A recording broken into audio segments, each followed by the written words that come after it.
Rebuild of the favorites. We here for the latest.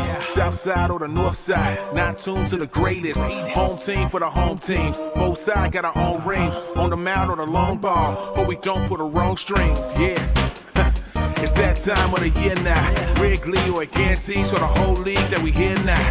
New show with a new mood. Discussions and interviews. Trade rumors that might be. This is Pinwheels and Knife. Welcome to the Pinwheels and Ivy podcast. My name is Aldo. I'm with Kevin and Mitch. Zoe is trying to save his house from getting completely flooded. Thoughts and prayers to Zoe. Tough night in Chicago all around on Wednesday night. Just like Zoe's basement, the scene for Chicago baseball is terrible the past week here. The biggest news, though, we're going to start off with some good news here. Luis Robert, who I think we all predicted was going to have a big year, so we can, tap ourselves on the back there, is going to the home run derby. He has 25 home runs this year. Hit a 450-footer on Tuesday night. He's probably gonna breeze by, or at least he should, but we never know in the home run derby. Breeze by his first round competitor and who's Adley Rutschman. Yeah. Adley, yeah. Who has the fewest home runs out of any derby participant? 11, right? Yep. So Luis Robert should have maybe he gets a deep run in there. Maybe he'll match Todd Frazier, Sox legend, get to the finals. But Mitch, as a Sox fan, and Luis Robert being one of the few guys that you could actually enjoy watching this year, I did see, and it always comes up when one of your guys goes to the home run derby. They always bring up, man, don't do it. It's going to ruin his swing. All right, what side of that argument do you fall on? Do you think it does? Does it matter? I used to buy into it does. And I also, because you'd see like a dip in guys' numbers right afterwards, because it takes a lot out of it. Like, people don't realize it's just like, even though it's just batting practice, how hard it is to try and hit bombs every time. So I think there might be something to it, but I'm not necessarily worried. I mean, I think he's young enough where it'll be fine. He takes big swings and his regular at bats anyway, so I don't think it's going to be much of an adjustment for him. It's not like he has a great plate approach as it is, so it's basically going to be the same thing. Just go up there hacking. So I'm excited. I think it's one of the few. He's one of the few good storylines the White Sox have going for him, and it's nice that the national stage, because Ohtani, let's be honest, is the only allowed a spotlight. He would be getting MVP votes if it wasn't for Shohei in the same league. So now everyone else in baseball, because the White Sox sucks and national media is not going to be talking about him, rightfully so, we'll get to appreciate how good he has been this year. So hopefully he puts on a good show. Yep. Kevin, I mean, we've seen a whole bunch of Cubs through the years go to the home run derby. I think the last one was Kyle Schwarber back before he was let go by the Cubs. Before that, I mean, your guy, KB and Anthony Rizzo were in it in the same year. Javier Baez. Well, what are your thoughts on the whole home run derby messes up player swings? Did it for KB? Do you remember? Do you recall? I'm actually less concerned with it messing up their swings and more concerned about each of these players that have their dad throw batting practice, throw the home run derby. I don't know how many of these dads almost died as a result of the exhaustion, especially with the new format. But I know Mike Bryant almost literally, I'm pretty sure he thought he was seeing and hearing the angels calling him to heaven. In the last minute and a half of that home run derby. It's not just the players. You got to have good, it's not just about who swings, it's about who throws too. And, I think that, home run derby, and these guys do this shit every day for batting practice. They go out there and they swing and it's not going to have that detrimental effect. I don't buy that. I think people that are concerned about that are like the same people that say you shouldn't golf as a baseball player during the season, which is just, we've disproven that it's bunk. Go play. It's your swing and you're a pro athlete, your body. But it's still fun to wonder though if the guy throwing will keel over and fall. Now this might be the first year that someone actually collapses. If we get someone that tries to be gung ho Joe and go out there and throw. That all rhymed. That was kind of funny. I'm a poet and didn't know it, but that would be that's what I'm more concerned with. But I think the swing thing is just it's an urban myth in my opinion, because doesn't. You know what I really hope happens this home run derby is remember when Vlad was there for the first time and everyone kind of knew he was good, but he didn't really burst onto the national scene until he put on that show in the home run derby. And I think it's the same thing with Luis Robert. People know he's good, But I really hope he can like take that next step to superstar because he's got the talent to be there. He's just got to do it on a national stage, and the White Sox don't have many opportunities. So this is his opportunity to really, put his name on the map and take that next step to superstardom. You could say that this could be one of those things. It could play out this way. You see this all the time. A guy like Luis Robert does the home run derby, kicks ass, maybe wins it, becomes real popular, and then goes out in the game and has a nice game. Gets a couple hits, maybe hits gets a big knock, and all of a sudden people are like, who's this guy? And all of a sudden, instead of just being the South Side, unfortunately, he's kind of still a South Side secret. I mean, shit, some of the White Sox fans still don't buy into it. I mean, we were seeing some of those posts pulled up from April. I mean, April, it was trade him, for goodness sakes. So like, it'll be nice to get, maybe he's got an opportunity here to really build a brand. I mean, and his is a different brand than Tim Anderson. Tim Anderson is more of a brooding brand. And Luis Robert is more of a smile, rhythm, kind of have a good time kind of guy. So like it's a very different brand to share. And it's a good opportunity for the White Sox to kind of at least have something to get, excited about. Oh, go ahead, Mitch. I was going to say, I don't see Luis Robert smile all that much. He's just more of a quiet type from what I see. But like, I don't really sign. After Tuesday's home run, he was feeling himself. He was smiling. When he's like looking at the bat, that was... It's just I was going to ask you guys because he's angry all the time. That's why Tim's thing is he's angry, and I'm going to prove you wrong. I'm going to punch you in the throat to tell you how good I am. When he hits a home run, it's personal, and I don't think Luis Robert he doesn't play with that chip on his shoulder. It's a different chip, which is good. I like either way they work, but it's maybe I'll impress some Instagram bitches type vibe. I think TA is Domino's endorsement. TA is trying to find a new side. Ladies, maybe. I guess that's true. So now, no. Him and his wife they're working on it. They're back to good terms. You know what, Mitch? You're right. Yeah, you know what? That was a low blow.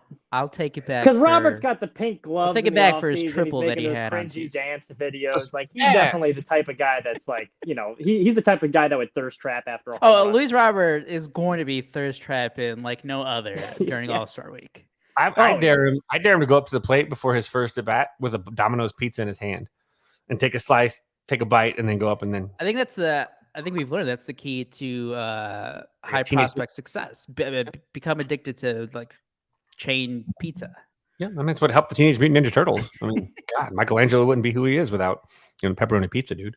I did want to ask you guys because the announcement kind of surprised White Sox fans because a week ago he was asked about participating in the home run derby and he's like, I'm not really interested in it. I don't view myself as like just a home run hitter. Like that was his first quote about it, and then he announces it on Wednesday. Who got in his ear and be like, hey, Luis, go do the derby? He hit a 450-foot bomb, and all of a sudden he's like, hey, I think I can win this shit. He felt the crowd. He was like, winning prize is $1 million. Yeah. That's still a good check and change. I know these guys are making millions and millions of dollars. Well, I mean, he spent half his contract on that big-ass house down in Florida, so he's got to make some money back. I think the other participants are, who do we got? J-Rod. Mookie, Vlad. Alonso. Vlad. Yeah, Luis Robert. I mean, isn't a Rosarena in it? Oh, Rosarena. Ellie Rushman was, I think, the last guy or one of the last few guys to It's commit. A good lineup this year. There's a mix of some established stars, some like young guys like Rutschman, like Rosarena. Everyone knows how good he is, especially the World Baseball Classic. Like this is one of the more exciting lineups they've had for a home run derby in a while. Because like every year you always get like a couple guys that are just thrown in there. And you're like, eh. Yeah, really. And you said Rutschman, right? Yeah, he's the worst one on the list, and Rutschman's a stud. Like I'm excited to see Rutschman, and he's considered like the lowest seed right now. And I mean, J-Rod, hometown guy, and he's a young star. That always gets to have young guys in there. And I think once they change the format to what it's been now, with the 4 minutes, and then just swing as much. Get a little cheating in there involved. Get the controversy. A little salty about the Schwarber thing. That was. I still want a review on whatever happened with that. I was so mad. I was. I want to know how much Albert Pujols or MLB paid off Kyle Schwarber to lose that matchup because there's no way that should have happened. Oh, I'm talking about the one where they cut him off. Against Harper. Against Harper. And they gave Bryce Harper. He got screwed. Yeah. 2 pitches after the buzzer to give him the win. Like he was down. It should have been Schwarber win. But I remember I was mad. I was in a. How much shit do you think Schwarber gives to Harper every day in that clubhouse about it? Or like this week that's coming up? Yep, points it out. He's like, I fucking beat you, champ. jackass. People's champ, Scorbino. So Luis Robert also named to the All-Star team, representing the Sox. He's the only one, right, so far? Yeah. I mean, hey, I mean, Lucas Giolito could make it on, maybe. He could, but good teams get 2 All-Stars. We had 10 more wins, maybe. So Luis Robert, All-Star season for him. Finally staying healthy. I think heading into Wednesday, he's played in 84 of 87 games. He's never played in 100 games in a season. We know the talent is there, but he's finally staying healthy this year. Well, and again, he got that kick in the ass at the end of April. Not only the kick in the ass, like he said before this offseason, he's like, if you look at my numbers, they're good, not great. I just got to play a full season and people will see what I can do. And then he also said too, which I thought was interesting, that like usually he would just go to the gym and work out and then occasionally hit in the cage. He didn't do much fielding. This was the first offseason that he consistently was on the baseball field every week. And I think it shows with the defense too, because he took a step back defensively the past couple of years and really stepped back up. He looks a lot healthier. And I think that's probably partly wise because he's doing more baseball activities and not just, lifting over the offseason, which is great and all, but, kind of get tighter. It's good that he's working on the athleticism. Yeah, I know some fans will probably take that the wrong way and be like, wow, guy wasn't doing anything in years before. But I mean, as is most things in life, like as you mature, as you get older, as you get better at your craft. And again, he was dealing with a whole bunch of injuries. Who knows if those things went into the off season and years prior. But it's good. I take it as a great sign. He's maturing, getting better, trying to get better, developing even as he's entering his 4th, 5th year in the major leagues. For the going Cubs, back to maturity. Oh, sorry. Oh, go ahead. But one last point with Robert too. I mean, Pedro Grifol even said it took a while for the buy-in, and everyone was like, "What?" And he's like, "It quite frankly, it took a while for the buy-in. Even with everyone does. But once he did, all of a sudden you're seeing the results. So that goes with the maturity, like you were saying. That's where you've seen it's been really since the benching that you've seen this Luis Robert. That is light switch flipped. It's a good thing.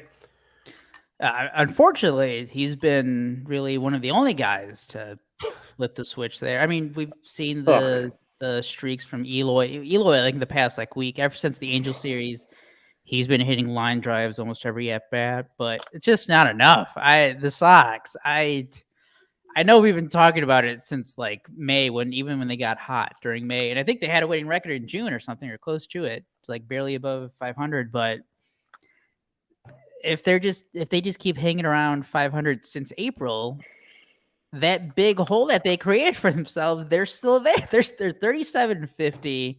They're 7 games back. If the Twins win Wednesday night, they'll be 7.5 games back. All-Star games in less than a week. After that, 3 weeks until the trade deadline. We saw the Rick Hahn press conference. We saw that video going around on, Tuesday, before they started the Blue Jays series. I know that everyone always says Rick Hahn just vomits word salad, but there's always little hints of somewhat of a quote unquote plan they have. And that sounded like a GM who's ready to sell.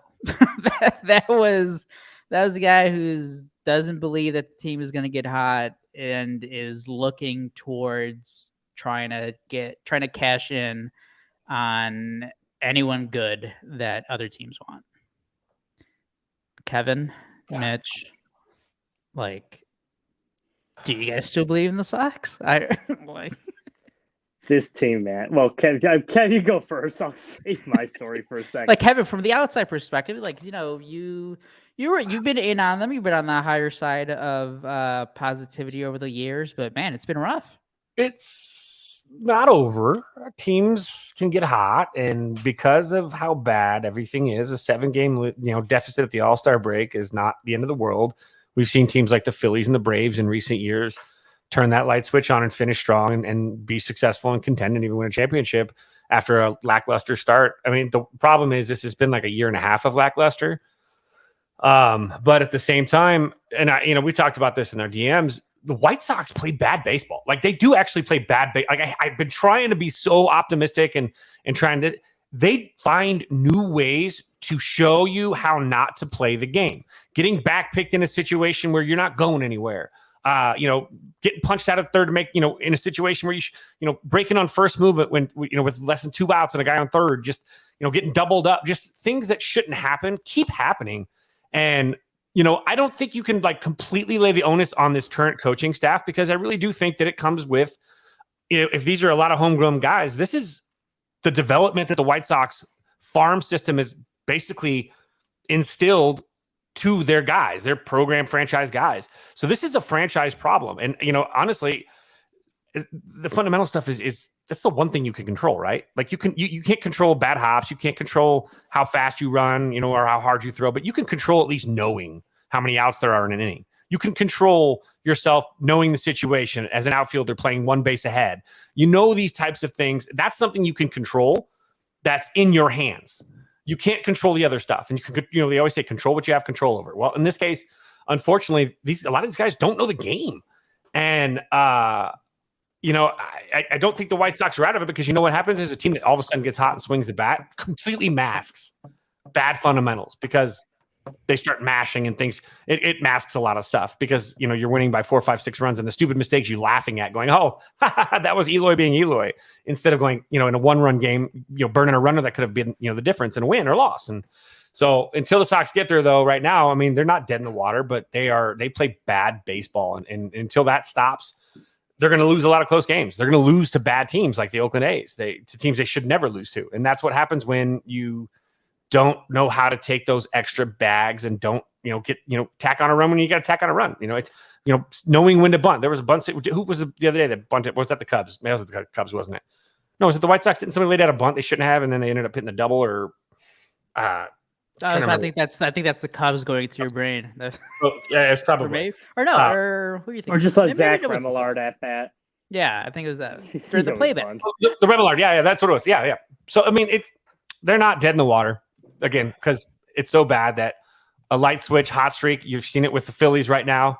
Phillies in a 20-game heater, man. They're like, 17 and 3 in their last 20. A hot streak like that, and you run away with the division. They'll pass the Twins if they can. I mean, you can't expect to go 17 and 20, but you win 2 out of 3 for a month and a half, and you're in first place in that division. Period. And that baseball is not out of their reach if they can keep this part, because the biggest muscle that's their problem is the one between their ears. It's funny. I feel like we sound like a broken record every week. The division stinks obviously is still there, and they have talent on the roster, but they've shown no ability to make a run. And this week it was especially funny. I know we were talking about Tuesday's game. So I'll be honest, not having a great week. I mean, the internet thing, I'm on my phone right now, so you see my finger going like that, so I can read the comments. So the internet has been shit, and it's kind of just one of those things nothing's going away. So Sunday, just to back up, to build up to what happened Tuesday. So this weekend came to Chicago for the NASCAR race, and I love coming home. The Chicago, in my opinion, greatest city in the world, especially in the summertime. Excited to go see this race or whatever. Well, then Saturday it rains. They cancel one of the concerts, and one race gets cut short. Sunday it's a monsoon. It's I think they set a record in the city for rain. So cancel everything so that put a damper on things. Then I go home and dog I've had for a while. He's on his last legs. They're yeah, we got to probably put him down soon. So I'm oh, you got to be shitting me. So that's not going well. Then I had a relationship of 2+ years that came to an abrupt end this week. So I'm boy, things are going to shit. You know what I'm going to do? I'm going to distract myself by watching White Sox baseball. That's what I love to do. I love watching the White Sox. Well, that's the first mistake. You never make yourself feel better by watching the White Sox. So Tuesday's game comes on, and Robert hits this majestic bomb, right? He's rounding the bases. They have all those fireworks going because it's the 4th of July. I have Ray Charles in my head, America the Beautiful. I'm yeah, this is great. America's awesome. And then the 8th inning comes, and what Kev was talking about, that avalanche of just bad baseball, and you're just fuck, man, Sox can't catch a break. This team is terrible. Yeah, it didn't help with the distraction. They're just bad. It's they find new ways to lose. And it's not even just they lose, the way they find ways to lose, blowing games in the 9th innings. Agonizing. You can't. If you ever try to make yourself feel better, White Sox not the way to do it. That team's terrible. Number one, everyone watching, everyone on the podcast right now, send your best and warmest thoughts to Mitch What a shitty week. It was a very shitty week. Let's at least get some likes on this video on YouTube. Subscribe to the channel, guys. Follow Mitch on Twitter. Send him all your love because this boy needs it. I didn't mean to bring the podcast down. But that's why I've not been very active on Twitter. Like that's just like that's why like yesterday's game was like you gotta be fucking kidding me. So doesn't even get to talk about a flooded basement anymore. His flooded basement is just small, nothing, no problem. It's just a little bit of water. Zoe can fix It's- the basement. Shit. Fuck, man. Well, let me take a drink for you, Mitch. Yep. Some espresso. Well, I guess moving to more positive news. I guess the Cubs have 3 All-Stars. There you go. Dansby Swanson, second year in a row. Marcus Stroman gets his second All-Star appearance, and then Justin Steele. I think Theo Epstein finally did it, folks. Cubs finally got a homegrown pitcher to the All-Star game. Justin Steele, who should be the starter, because I think he does still lead the National League in ERA. I think so far on Wednesday night, he's given up 1 run through 5 innings. His ERA is now down to 2.39. Give that man the All-Star starting nod for the National League in Seattle. I see our Patrick Wisdom votes didn't really help at all. The Patrick Wisdom votes. He went right on the IL like a week later, I think. So the good old Pinwheels and Ivy bump there. We tried. It was Fids. It was all the negative energy towards. I do blame everything that's bad that has happened to Patrick Wisdom on Kevin. I mean, he was absolutely right about the homer thing, but yeah, still blaming him. We'll still blame you, though, Kevin. Mm-hmm. You brought all that bad juju to Patrick Wisdom. Yeah, Justin Roman thinks it's my fault that Patrick Wisdom struggled. Oh, yeah, he's right. Justin's right. Because I hate him. He's not KP. I'm like, no, I don't hate him. Just how Mike Clevenger had the witch cursing him. You were the one cursing Patrick Wisdom. Should have seen the dance I did, though. I had sticks and everything. So the Cubs, I think, because last week we did our playback, so we didn't do a regular podcast. We had our playback for the Angels White Sox game. But I was looking back at the title for our previous podcast, and it was We Were Believing in the Cubs Again. They had won 11 of 13. They were within a game or two of being back at 500. And then they lost 7 of 8, which included some brutal, heartbreaking losses against Cleveland at Wrigley Field. And then they blew a 6-0 lead on Monday afternoon in Milwaukee against the first place Milwaukee Brewers. Big series. I think the Cubs entered that series 6 games back. You feel good. They're up 6-0 in the second inning. Drew Smyly starting to regress. Hate that. Not good. Tough. There goes his trade value. If anyone needed a left-handed veteran starting pitcher. But Cubs blow it in just a horrific way. David Ross pushing all the wrong buttons. I've been not a supporter, or really like a big-time defender, more of let's wait and see with David Ross. And man, the seeing has been terrible.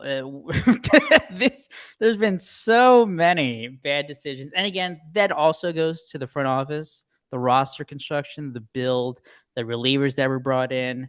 The big free agent starting pitcher for the Cubs, Jameson Taillon, terrible. I think he's up there with Lance Lynn as one of the worst starting pitchers in baseball. I think Lance Lynn's been better than him this year. Which pitchers have been worse? It's for the Sox fans listening. You know how bad Lance Lynn has been. You know the worst? Who was the worst? Adam Wainwright. That's right. Adam Wainwright. He totally blew that. He could have retired as a trio, and he's coming back to get shelled. It's terrible. I hate to see it. Blaming his catcher. Maybe not. Yeah, it's sad. Can we dispel the myth that the catchers make great managers, though? Because that's like the old cliche, like, the catcher, like he's going to be a great manager. They know all the strategy. I mean, is it really? Look at David Ross. Yeah, is he really some strategy wizard? I would say that he's more of an outlier. I mean, if you look through the coaching annals with 2 N's, please, you'll find that there are a lot of catchers that have been successful. Sosha. Look at the coaching annals. As much as I don't like him, Joe Girardi's got a World Series ring, even though all he did is really roll the ball out there. But you've got a lot of catchers. I mean, but at the same time, it's not automatic. I mean, David Ross was a journeyman kind of 190 hitting catcher that was well received because John Lester loved throwing to him. But to be honest, if John Lester doesn't exist, neither does David Ross. That's like Paul Bacco back in the day for Greg Maddux. Those guys have their guys come hell or high water. It extends their career and they're buddy buddies. But man, David Ross has done. He's so bad at pushing buttons. Hey, he pushed the wrong button. Every time it seems. Would not want him in two Every places. time, Mitch. David Ross is not anywhere near the nuclear codes. He's not allowed near those because he can't push the right button. And he's not allowed on a space shuttle because that'll be a Challenger-esque tragedy because he literally. I think he was handling the remote for the Titanic thing. Oh God, he probably was. Hey, check out this PlayStation controller. This is pretty sweet. His post-game interviews, though, have become much watched. Okay. I do love angry David Ross. I am not. I know in Chicago, going back to the '85 Bears with Ditka and all the fiery ass coaches, we sometimes, and it always goes back and forth. During the Bears days with Lovie Smith, fans would be like, "We need more fire and passion," and whatever. Lovie Coach was a pretty successful coach when you look back with the Bears, and he wasn't that rah guy. And now for baseball, I loved when Joe Maddon was the Cubs because he would sometimes show it on the field, but he was never that like screaming, angry guy. And that was his philosophy going back since he's ever started coaching like 30 years ago. Loved it. It worked for him for the most part during his career. David Ross, there's at times he balances. It's not like he's out there getting thrown out, a record amount of times. And it's not. But he's not like the most laid back guy either. But there are times this year where you're like, hey man, show something. Show me the hardo stuff. Show me the meatball, emotional press conference. Go out there, get thrown out. And I do have to say, it might sound meatball of me, but I liked it. I like the post game rant that he had, calling it the umpires were terrible. The Brewers were doing stuff with the roof, closing it randomly. And he went off on him. I like it. I'm with you. That's kind of a kick in the ass sometimes these players need because, he's probably getting fined from the MLB for saying something. It's a good wake. It's like we were talking about with Robert earlier. It's a good wake-up call. Sometimes you like to see your manager sticking up for you like that, especially if he's been pushing some of the wrong buttons lately. So I will give that even, I'm not as Cubs guy, but I agree. I don't even think it was that like meatball. It's like I liked it. I think it's good to see. Sometimes you do need that little fire and passion, especially in the dog days of summer right now. It's hot and pissy. And this thing is though, this is just a weird flex about or weird strange thing about Chicago sports fans in general, right? You want these guys that come unhinged, right? I love it. It's passion. Well, guess what? If they're that unhinged in front of the camera, imagine how unhinged they are in that clubhouse. You don't want that guy. Now, the demonstrative stuff, the performative stuff, someone that's like, hey, I got to get run here. This happens so frequently. Coach is like, I'm going to get run next inning. He already makes preparations. He knows he's going out. I need to shake some sense. Maybe this will get something going. These are guys that are actually not in their feels at all. They're controlled. It's a controlled performative act of getting run to show your players, I got your back. Now, it's the ones that, oh, shit. Adames hit that. Oh, out. That's gone. Crap. But you get these guys, they get out there and you want them to show that. I said, Justin Steele, deserving all-star starter, and then gives up a home run. Pin was bumpy. But when you have a guy like David Ross's MO is he's going to shove you up against the wall in the clubhouse. He ain't going to do it in front of you, like in front of where the camera can see it. He's not going to do it in front of the fans. He keeps that. When he lays into somebody, he's usually going to lay into somebody privately, which is how you should do it. You shouldn't be yelling across the field to a guy at first base. A guy misses that, screws up, forgets how many outs there are when they come in. You don't eat their lunch in the dugout in front of you. Say, hey, all right, grab a seat, bud. And then you just go back to work. When it's over and you have time to process, and it's just like when, if you're someone that spanks your kids, if you're someone that believes in that, you don't just spank your kids, right? You go send them to their room, you cool down for an hour till you get your feels and you're out of that and you're more logic-based and you can actually explain the discipline to them. And it's the same kind of concept with these guys. The guys that just come unhinged, you don't want that. And I don't know, I'm not sure Grifol is that. I know that Rossi, his problem is sometimes he's a day late and a dollar short to the party. The move that he should have made, he's playing Candyland out here when people are playing at least checkers, if not chess. And so he's a day late on some of his moves. He leaves a guy in one at bat too long. The mistake we saw the other day where he burns the DH in the 5th inning because he has no idea that his first baseman can actually play third and play third a half of the season pretty much at AAA last year. Instead, he burns the DH and brings in the DH to play third instead of just moving moving Young from first to third and then putting Mancini out at first, and you don't have to burn your DH in a game that ended up being tied late, right? So, and they ended up losing that game. Did they not? 8-6? Am I going crazy? But yes, they had a 6-0 lead. Then Smiley was done after 3 2/3. Bullpen. Mark Leiter Jr. No. so Well, that was the big move that everybody was like, "What the hell are you doing?" He brought in Anthony Kay because there was going to be Jesse Winker was up to bat, a left-handed hitter. Corey Counsell pinch hit for him, a right-handed hitter. So the Cubs had a lefty versus righty. First pitch, bases clearing, 3-run triple, tied the game. His decision there was so bad that it actually masked accidentally burning the DH in the fifth inning. That was the big story that day. Yeah. He actually had double. It was a Rossi Lassi. That's really what it is. When it's a Rossi Lassi, the Cubs have had probably 10 to 12 games this year that should have been a Cubs win, and he managed himself out of it. And they say a manager doesn't really equate to 2-3 wins, maybe tops, wins or losses a season. I really feel like thus far this season, he's at that minus or that plus, right now, where it's not great. But who knows? Yeah. You don't fire a guy mid-season. That's my thing. Is I don't like firing coaches mid-season. So you let them do the whole body of work at the season. When the season's over, you can look back, Dave. This is the whole body of work now. There's no question marks. You were given the chance to finish strong and make your last argument. You didn't. Best of luck to you. We move on. Or holy shit, he does something. He kicks a tire and things fall into place. But I'm not a big fan of in-season firings, unless there's a clubhouse issue where there's a mutiny, and then of course you have to make a change. But I'm not a big fan of it just because I figure he's put in the time, let him finish his work. It's about 162 games, not 81. And I think it kind of depends on the situation, though. With the Cubs, absolutely, because like we've said, I've said, they weren't expected to contend this year. You knew it wasn't a contention team. Sure, they could surprise some people, win them some games, and they're certainly within that division. But, this is not a World Series caliber roster. So, yeah, you'd let them finish the year. But I do think, you look at the Phillies last year, and I think the White Sox would have benefited from it, too, a manager change. If you have a team that you think is ready to win and you think the manager is costing you games midseason, then I have no problem with a managerial change.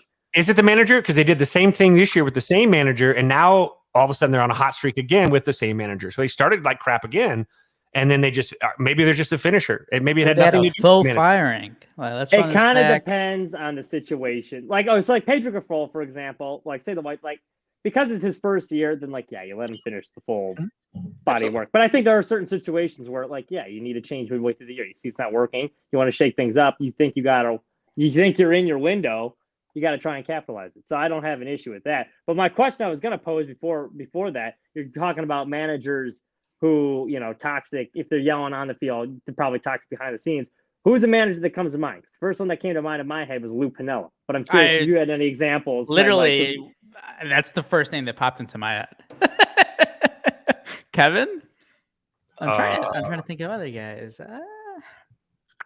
I mean, what's his name from with the Phillies? Boa? What was his name? Larry Boa? Larry Boa, maybe? Phillies? I mean, you could think of the Marlins. The Marlins did it in 2003, didn't they? Fire and bring in Jim. They bring Jim Leland back from they actually did some sort of Evil Dead. No, but Mitch was saying to raise them from the dead, and then but Mitch was asking guys who were over the top.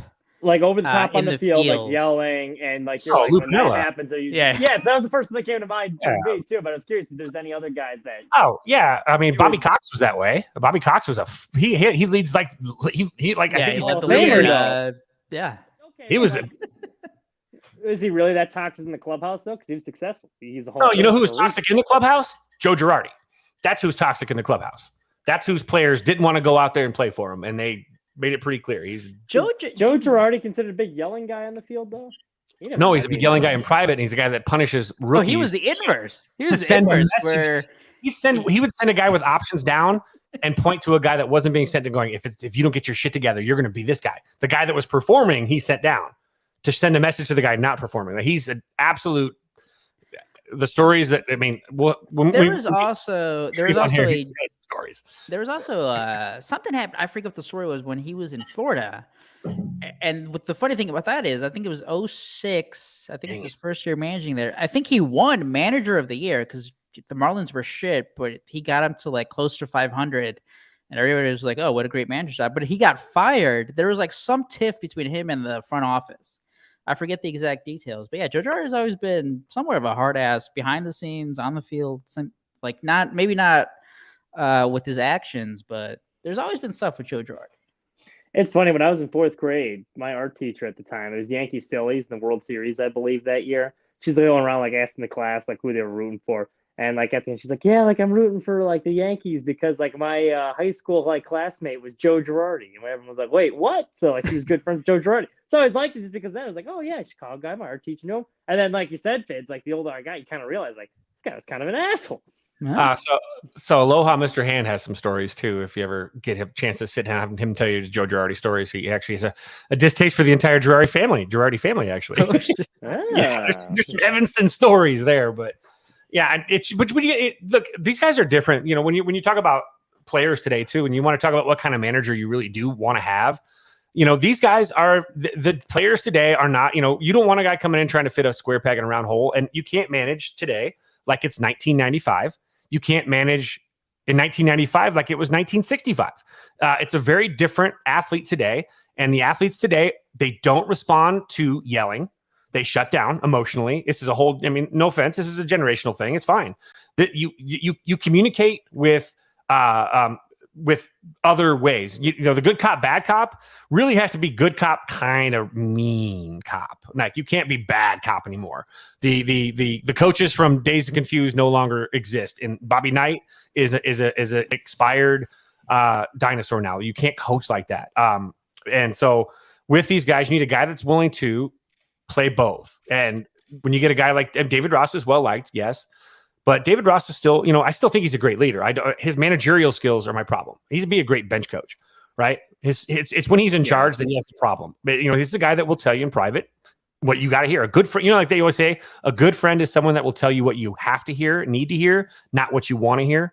And that's where you get a good coach, is a guy that's willing to say, look, I know, kind of, no offense, fuck your feelings for a second. You know, you're lifting a little bit. You're not making adjustments. Your head's not here. Make these tweaks, and it's not perfect. And sometimes these guys get caught up in it. It's how you deliver the message. And the guys that deliver the message the best in a manner with a diverse clubhouse of 27 guys or whatever, those are the guys that have the staying power because they actually build loyalty. And you know, I've gone through my ups and downs as a coach where, you know, I thought maybe it was I got to bash the cooler with a fungo to get someone's attention. And sometimes it's been like, I need to hug every single guy, you know, give guys hugs after practice kind of situations. It all depends on the 27. And that's the manager's job, is to know each personality to the T. You spend most of the season trying to figure out, especially maybe a little bit of the offseason, trying to figure out what makes these guys tick and let them know who you are. And then you build the trust. And Pedro's going to take it. It's going to take a year for Pedro to earn trust in the White Sox case. But with managers, you need a guy that's able to both pat you on the butt sometimes and kick you in the ass on the other, but doing it in a manner that keeps people from feeling embarrassed, because embarrassment is a big thing now. Words hurt more than they ever have. Back in the day, it was, you know, sticks and stones may break my bones, but words will never hurt me. Now words are like grenades at this point. So you've got to really walk that fine line. And I think sometimes when you get a coach like Girardi, who's trying to coach like his coach coached him, you can't. I can't coach like my high school coach.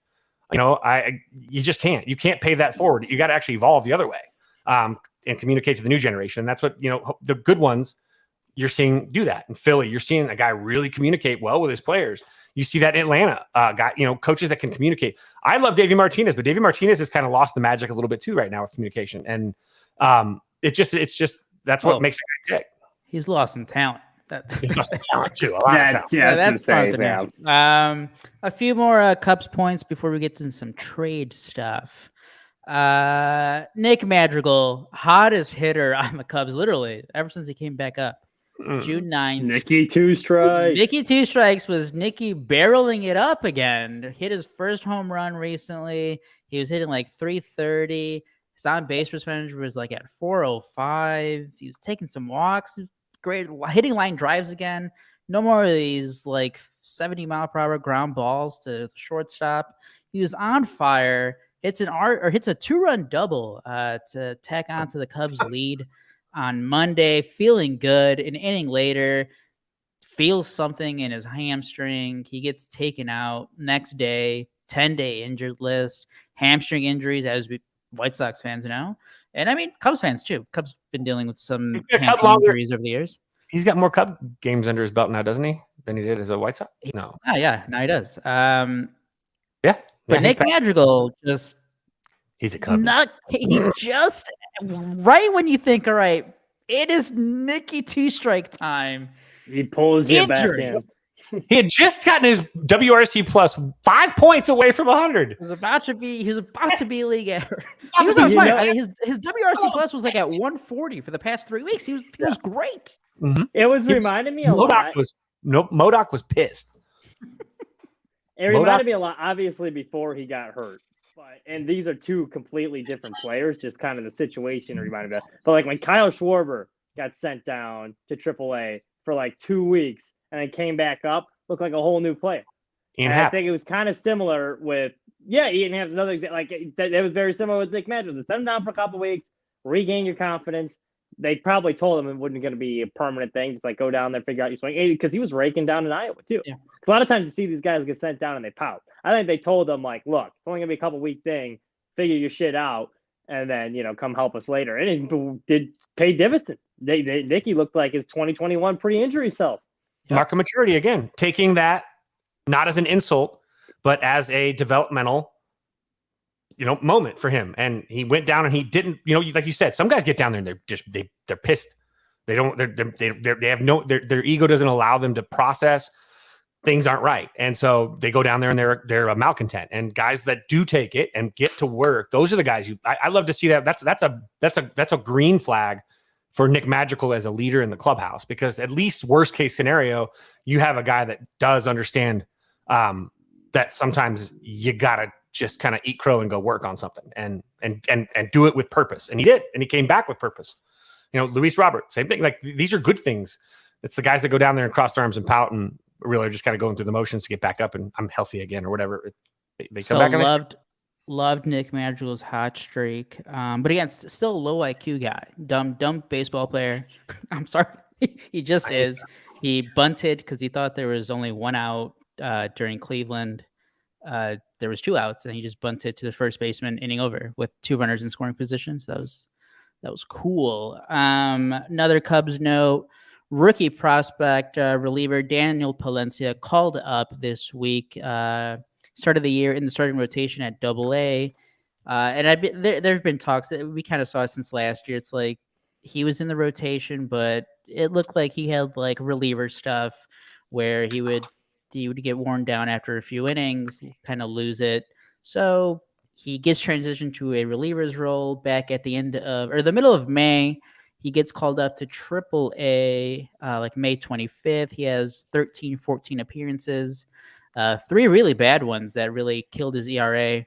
But overall, you saw the whiff numbers. He throws 101 miles per hour, has a slider, I think a changeup as well, maybe. He got his first MLB win, pitching 2 scoreless innings in that wild 7-6 extra inning game on Tuesday on the 4th of July for the Cubs. Fired up Cubs dugout along with Miguel Amaya. Daniel Palencia, the Cubs are slowly doing it. I wish they would be more aggressive with a few other guys in terms of playing position, but they are mixing a few younger players into more prominent playing time. Jared Young was recently called up. And then Miles Mastrobuoni again goes back to AAA. Dude's been terrible. If I don't see Miles Mastrobuoni ever again, that'd be cool. There's some players that have like a baseball name, and Miles Mastrobuoni. I really thought he was going to be good, man, or not good, but just like okay, where it would be fun. But he couldn't even get to that. No, and his last name leaves so many special playground names for him. Mastro Booty, Mastro Boner. Yeah, so many, and then just bad. Yeah, Mastro bad. Like, I mean, you got a lot. So, Jared Young's been up. I mean, we obviously know about Morel being up. Palencia's up. Miguel Amaya's been up. Who else? He doesn't play much for some reason. David Ross doesn't like the start of Maya, but like, yeah, I do think because the Cubs again are even with the win that they had on Tuesday, which was a great win. They're still 6 games back. If they lose on Wednesday, they'll be back to yeah. There's really good one. Masturbation. That one's a. they'll probably gonna be 7 games back here of the Brewers after Wednesday, and again they're too streaky. Where their hole that they dug themselves at the end of April and May, just similar to the White Sox, where even if they play good ball, they're still just going to be a few games under 500. They're not really going to get back into it. And that brings us to the trade deadline, where we keep saying for both teams, hey, if they get hot in a month and a half, they can surge into first place. But that's not going to happen if a few of their guys get traded away.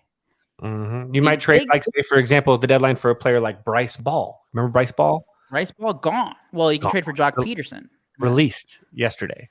So I know people have been shitting on that. Jock Peterson sucked when he was on the Cubs. The Cubs weren't going to get anything good for Jock Peterson. Jock Peterson was terrible when he was at the Cubs. Yep. No, the lasting Jock Peterson memory is when he hit that fly ball that he thought was a walk-off homer and he's pimping it. It was a sac fly that didn't even reach the warning track. Hey, it drove it a run, Mitch. He got the job. Yeah. That's so funny. I do remember. I think that also would have been. I think I might have been a grand. Well, I think the bases were loaded, but yeah, that was pretty. That was pretty brutal. It wasn't even that it got caught. It would have been bad, but it wasn't even. Yeah, there was a gust of wind, Mitch. Come on. The wind was blowing in 30 miles. Heavy air. Yeah. Muggy. But, I mean, both teams have guys that they could trade and get fairly decent returns on. I guess we can go semi-serious here at first, and then we'll dive into Zoe's Twitter thread with some great replies that we got on Wednesday. But obviously, it's starting pitching. Teams are always going to look for it. And luckily for both teams, if they do end up trading these guys, the teams with a big need in starting pitcher have really good farm systems. Yeah. We're talking about the Baltimore Orioles, Arizona Diamondbacks, the Dodgers. Rangers, even the Cincinnati Reds, who just keep winning. Yep. I think Drew said it earlier in the comments. They're a young, fun team to watch. Hats off to them. I hate that they're doing it in the NL Central, but I mean the Cubs right now don't really seem like they're gonna play a role in the race. So, hats off to the Reds and the fans enjoying that. The Reds have a top 5 farm system. Obviously, the two big names for the Cubs and the White Sox: Marcus Stroman, who another story came out back on July 1 from The Athletic. Ken Rosenthal, Patrick Mooney, basically once again confirming Cubs aren't in talks with him at all for a contract extension. Now, they keep trying to middleman this and being well, they're going to wait to see how the team does the next 3 weeks. Maybe maybe they won't trade him and they'll revisit extension talks later in the year. I think it's pretty obvious right now that if the Cubs continue to fall out and just stay where they are in the standings, that they're going to trade Marcus Stroman. He's going to opt out. You can't offer him the qualifying offer because he already got one with the Mets. So you can't just lose a guy when you're in a season that, again, at this point, it doesn't really seem like you're going to be in a playoff race for the Cubs. For the White Sox, Lucas Giolito has been fantastic again this season. He has a 3.5 ERA after his start on Tuesday. Another quality start, 2 runs, 6 innings. He's been fantastic. He's a free agent after 2023. What do you guys think? I think both might get traded in the next 3 weeks. It's for me, it's weird because with Lucas especially, I really don't want to see him get traded. Because he's one of the few guys. Because you're so excited when they got him in those initial trades because he's one of the main centerpieces in that haul, number 1 pitching prospect in baseball. And when you look at the Chris Sale, Adam Eaton trade, which really kickstarted the White Sox rebuild, for all the players they got back from that initial core, he's really the only player that has panned out remotely to what the White Sox thought they were getting. Yep. So that's very, and then his story, obviously, really cool from going from one of the worst pitchers in baseball to coming back to becoming an all-star. Hey, he's given some great memories for the White Sox over the years. So that personally, it would suck if we lost him. Off field. I know people don't like that he cleans up trash in the offseason instead of working on his fastball, watch more film, Lucas. Yeah. But I mean, if you're the White Sox, I think it would have to be smart. But my mind's saying you almost have to do it. because it's clear they're not winning anything with him. They're not going you need Lucas to make the playoffs. They're not winning any games with him. They show no ability to go on a run for literally since the second half of 2021. They've been either a 500 team or well below, like we've seen this year. So it's not like they're going on a winning streak, which they need to do. You almost have to trade him, but I don't know what you'd get back because he's on the last year of his deal. So it sucks all around, and it's not a good situation to be in if you're the White Sox right there. But I think you almost have to trade him. I have a question for you, Mitch. Okay, so the Sox are obviously in a weird position where they're supposed to have a team that's supposed to be contending, and because of that, you have guys who are locked up for. Most of the position players are locked up for a couple of years at least. Yeah. But most of those guys are underachieving, so it's going to be hard to deal them off. Like Yohan Moncada, he's untradeable. You can't deal him off. He's untradeable. He's underachieving, injured, and the contract is starting to get big. You're not trading Luis Robert. He's your star. Is Dylan Cease on the fence there of a guy, or do you keep him no matter what? No, because if you go through it's actually a good analogy. As gross as it was, the Rick Hahn vomiting out, you gotta pick through and find the little useful nuggets of what their plans are. And every time you listen to them, I think they still think with this or the players they have locked up that they're going to try and contend. So I think a lot of it this year is selling off the 1-year deals, a lot of them, like we heard reported earlier, to try and build a better team for 2024. So I think Moncada, I almost wouldn't be surprised if they just moved him over to second next year because no one's taking him. Honestly, that might be their solution because we know they don't like addressing second base. But that's going to be the big one of those corners. Second baseman. He's the Luis Robert of the pitching staff, where guys like Dylan and their talent level is as bad as he's been this year. They don't come around very often. I don't think they're trading him because they think they can contend next year, and he would have to be a big part of their plans if they're trying to get contending. So I think no shot they trade Dylan Cease. Yeah, I think he sticks too. Kevin for Stroman.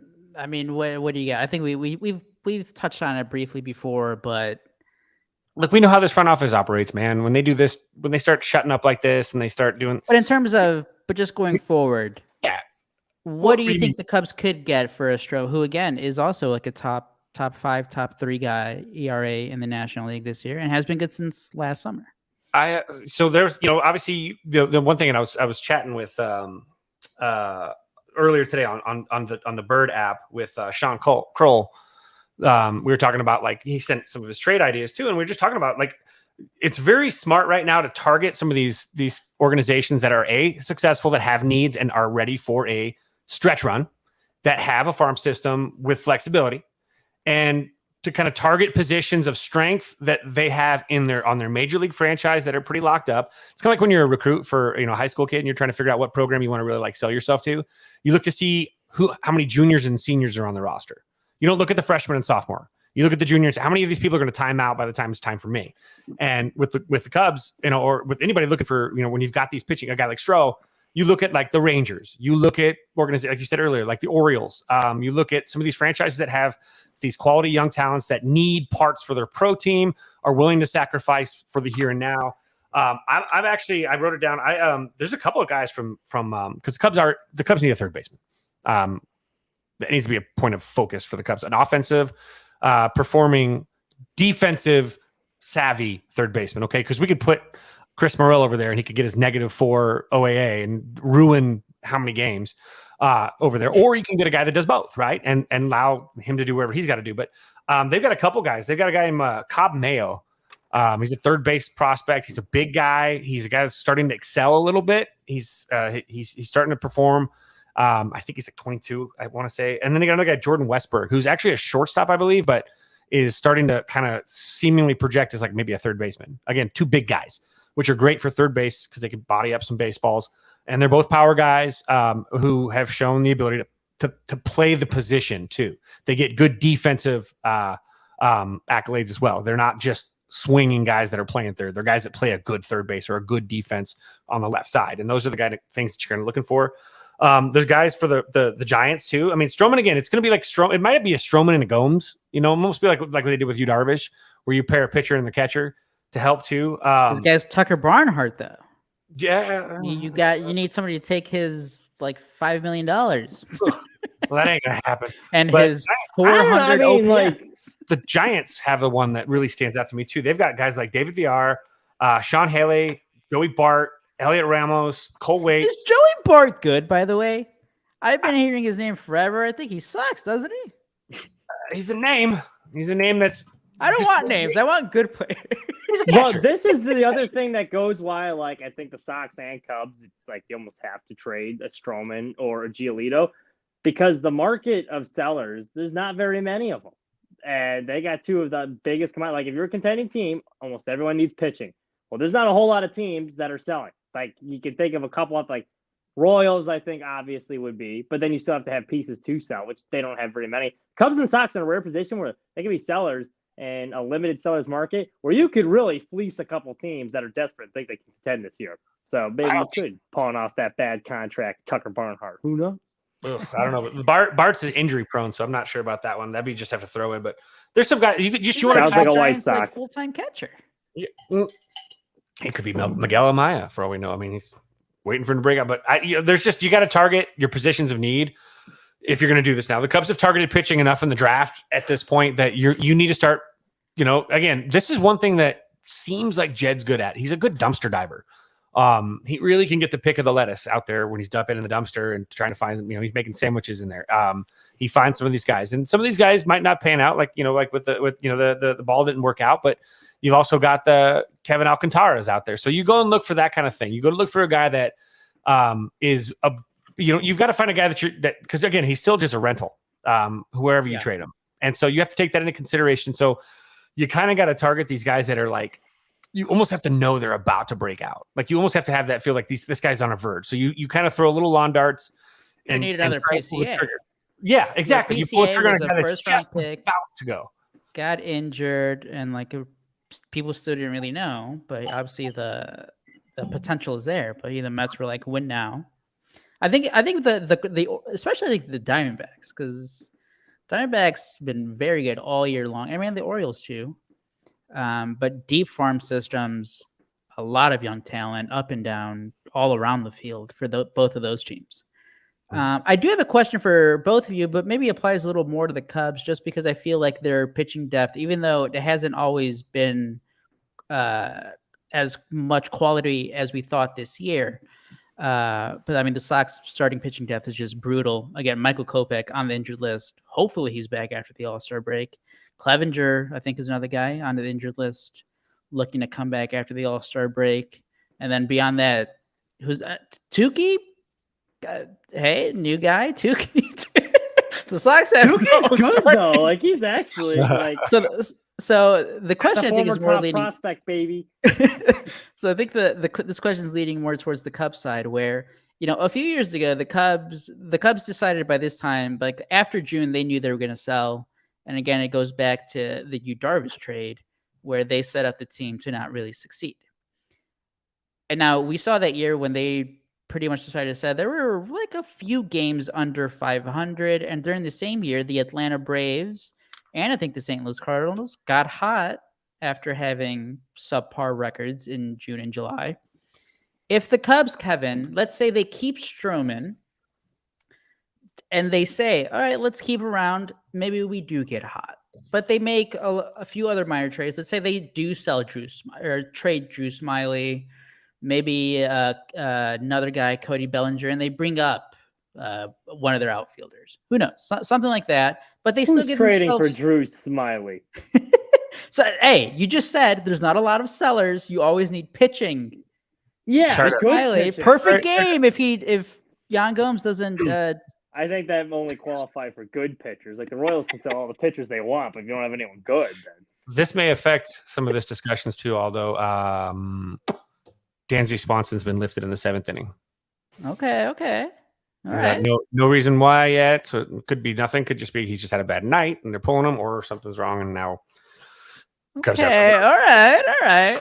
I'm not David a Ross big needed to use the DH. I always say that I'm not a big superstitious guy, but I am. I mean, baseball fans, I think we mostly are. The Cubs, I think, are every time we do a show and the Cubs are playing, I don't think they've won. this year on a Wednesday night. I think Didn't they remember the one time I told you guys, let's Didn't they win record back? after the games end? They won that night. So just bad things happen when we record on Wednesday night and our teams are playing. But back to the question. Let's say the Cubs. Let's forget about Dansby Swanson maybe being injured. Who knows? Yeah. Oh, Seiya just got punched out on a ball that was a good 6 inches inside, not a strike. Hey, he's got 3 hits today. He's the only one hitting. Another Rossi rant here, though. Little Rossi rant. That's the second time today someone's been punched out on a ball that was clearly out of the zone. Oh, it was called out or he swung at? Or he was called out? Called strike 3. I did see a tweet earlier how the umpires the today. The umpires today were worse than the umpires yesterday, or like the home plate umpire yesterday that made David Ross go crazy. But let's say the Cubs are sticking it to him. They heard his comments. Right, yeah. Stick it to him. MLB, investigate your umpires. MLB umpires. Let's say the Cubs don't completely sell off. They keep Stroman. They're like, you know what? We'll give you guys a shot to get hot in the second half. How many games back are they right now? 5.5? So right now, if they lose tonight, they'll be 7 out. it's just like 7 sounds a lot worse than 6. I don't know what it is, but like the number 7 always feels like a big number. 6 or less always feel like you're in it. You know what, Mitch? It does, because when they won on Tuesday, it's like, hey, they're only 6 back. You know why? Because if you win one more, you're only 5 back. And then it's like, all right, now we got some momentum. 7 and up, it always feels like, boy. 7 squirrels swinging on a branch down by the water at my uncle's ranch. You know that old tale by the sea? All right, 5 minutes later, Kevin, if the Cubs keep Marcus Stroman but then lose him in free agency, will you be mad? Yeah, absolutely. But they're giving themselves a shot to win. That's what you wanted to see a few years ago. They need to extend him. Yeah, I mean, if they intend on paying him, it's going to be that. If they get nothing for him, yeah, that would be that's it. So if there's a plan, maybe a verbal, and they're playing around and having some fun in the media and stuff, and they eventually come to and they sign him before he goes away. But if they don't trade him and he walks for nothing, absolutely furious. Stupid. That's a Kyle Schwarber-esque blunder. Yeah. Letting Kyle Schwarber walk away for nothing. So. Why don't we see? Are there rules against MLB sign-in trades? Why don't we ever see those? I wish they could do that, or at least have like an agreement in place, can't you? Like have say, hey. By the way, I am not watching the Cubs game right now, but back-to-back tweets here from Bleacher Nation: fire every single umpire on this crew, and then at Full Count Tommy, you're all frauds. Add MLB Umpires Association. So I think the Cubs are having a rough night after David Ross called out the entire following Tuesday. So you know what? Maybe I don't like the fire and passion. Bad mood. Again, David Ross can't press pushing all the wrong buttons. Yeah. Yeah, David Ross pushed. Here he is. What is this button? Like, oh shit. You turn on the alarm, it sounds like the Roadrunner. We're all dead. All right, Kevin. Pull up Zoe's Twitter thread from Wednesday. He had the best trade. Let's have some fun here. I think that would be the best one for the White Sox. First one provided, offering Bruhan Luke pizza puffs for Uncrustables. We'll start there, and then we'll really push into it. So pizza puffs for Uncrustables seems pretty fair. They both are air fried. No. Pizza puffs is Uncrustables are just bad. Why do you think Luke's always throwing those away? Because he doesn't want them. Yeah, these Sundays when he's chucking them in the 108. You got to take the pizza puffs. So 2 Uncrustables. The problem is you can burn your mouth, so it could be a locker room problem because you eat it too soon out of the oven, you're burning your mouth. You're not burning your mouth with the Uncrustable. They're very fiery clubhouse presence too. It is, but there's more upside in a pizza puff. I think so. That's what I'm going with. It'd have to be both strawberry and grape. Pizza puff, very volatile for sure. Yeah. Okay. So the floors, the ceiling's a lot higher for a pizza puff. That's true. The star potential is the pizza puff. You want the pizza puff. Mm-hmm, mm-hmm. I'm not trading them, or I'm not trading the pizza puff away. That's a no deal for me. No deal. Yeah, no deal. What if pizza puff has a no trade clause too? The Uncrustable is what you get if you're having a kitchen rebuild and you need a solid veteran leader to be in there while you overhaul your pantry. Then you get some Uncrustables. Uncrustables are Elvis Andrews. Yes. Well, I mean, no. Here, I'm glad you brought up Oakland A legend Elvis Andrews. This would be like trading away Marcus Simeon for Jeff Samardzija. which Rickon did a few years. Yes, that is exactly what. And Chris Bassett. So we're gonna make a change the pain subject there.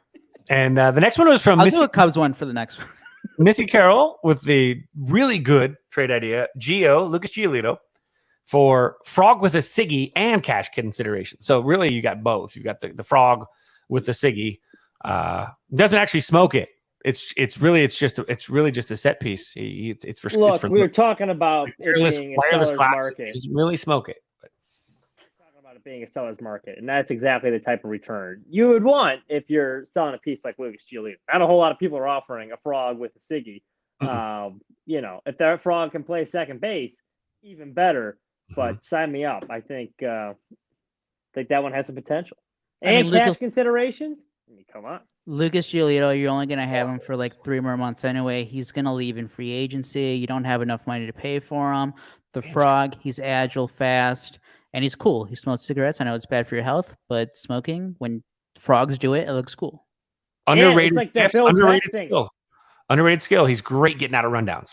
Yeah. Well, I was going to say, too, very springy. The on-base percentage. The White Sox don't walk. How are you going to pitch to a Frog? It's like when Bill Veeck got the little person out there to like take that bat. But now you just have a regular, like a Frog in the starting lineup. Like that strike zone's tiny. That guy is going to be an OBP machine, which is the White Sox need right now. And of course, the intimidation factor, because not only is he a small target, but he's got a cig. He's got a cig. Cigarettes just puts it over top. Now, pitcher throws a 59-footer. That Frog could be toast. So you might need the. Oh, he's wearing all the protection now. You don't put him in toast though. You just put him in soup. But he just needs a single elbow guard to guard his entire body. He'll be fine. I picture now that Frog going in like a soup, but like the ciggy hanging out of the water. Like, is it the WB Frog? End of Terminator 2, and then the thumbs up, and the ciggy goes into the lava. The WB. All right, the next one. Wow, we've gone through our serious trades. And hey, somebody can kiss it, you can become a princess. It's true. Well, it depends what type of frog it is. What if we get screwed? It's like a poison dart frog. Yeah, or you lick it and you start tripping. Well, hey, when he gets on first base, first baseman tries to, Josh Bell tries to give him a little butt slap, poisoned. Oh yeah, that's true. But Trey Mancini, he's a friendly fella. I don't want Trey Mancini getting poisoned. Cubs Sox later in July. Does it really? Get excited! There's no hype surrounding that. I gotta hype myself back up for that. The Sox schedule, by the way, scheduled to begin the second half. But you get the Braves right away. I was told we had the second easiest schedule, and we get I saw that tweet too, and I was looking at the schedule. I'm like, when does it begin? Right. So it filtering through now from away from the Frogs to the Sirius. Jordan Miller will not tolerate any advocation of trading Lucas Giolito. So, but then the next one, this one's special. We've got a couple of pitches and proposals on this one, but Beef Loaf gave us make at least one White Sox Twitter podcast trade.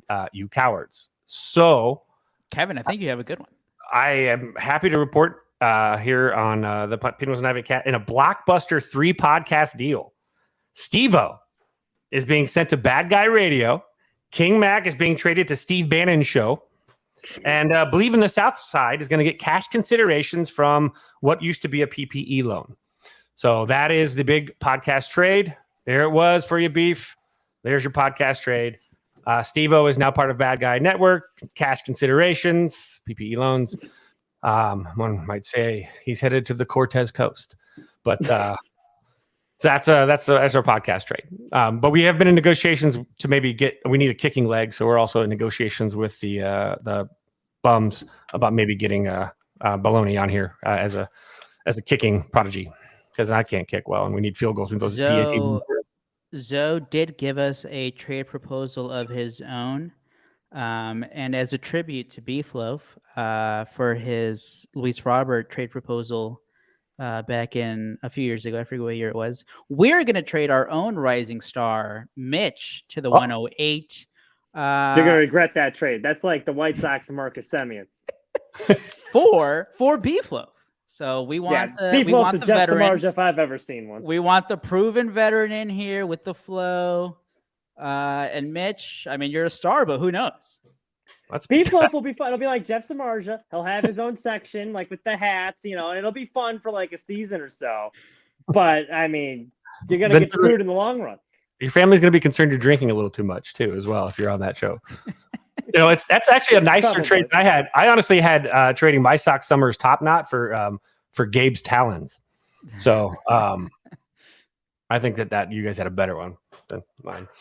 We'll also trade Zoe's flooded basement for Beeflo's hot tub. They get more volume. More volume from there. Now we're cooking here. Now we're more cooking. Guests on the Sunday soap. Yeah. You could have a whole basement. Yeah, they can have an entire pool. Zoe's basement. There's probably some other. I really hope that it's nothing serious, because that joke in looking back might be terrible. Yeah, someone, a union guy, someone hooks Zoe up with the repairs. Yeah, definitely. That's not. All right, so this one is from White Sox Truther. This one's really doesn't have much real logic behind it, but it's Jake Berger, Gavin Sheets, and Davis Martin to Oakland for cash. Cash considerations is popular this year. Cash considerations is going to be traded everywhere. Said he didn't really want to return. He just thinks that they'd look best in those A's uniforms. Your favorite team, Kevin, the A's, and your favorite city. Athletics. Let's go. Bruhan Luke was at first a little questionable about should he share his trade ideas. He didn't want to subject himself to ridicule, but he has Dylan Cease and Joe Kelly to the Diamondbacks, it looks like, for Jordan Lawler and Brandon Brandon Fat. How do you say the name? Lawler, just as I'm always a big names guy with baseball players and in sports in general, but Lawler, that's a winner. I love it. Lawler. So Lawler bomb. So Dylan Cease and Joe Kelly for Jordan Lawler, and then the guy's Brandon Pfadt. I just don't know how to say it. It's Pfaadt. So that's just strange. You got Father Sean, good old Sean Jank, with Joe Kelly or Kendall Graveman to the Rangers for Duran and prospects. Ooh. Okay. That'd be a good one, because again, the Rangers have been the most aggressive so far out of any team. They traded for Aroldis Chapman already. They're looking for as much bullpen help as they can get. Obviously, they're one of the best teams this year in the American League and in all of baseball. That's a good trade for them, though. I kind of like that addition. That's like one of the things that when they came to Chicago, you felt was lacking a little bit was the bullpen with them. That offense is legit. They just got to get some guys back there that can protect the lead. I like that pickup for them. Kendall Graveman, by the way, he can still give you a little more value because he still has that. He still has next year's deal, or he's still under team control. That's through true. 24. Do you guys have AMPMs where you guys are at? Although you do, right? Yeah, we use it. But this guy creeps me out. This AMP, what's his name?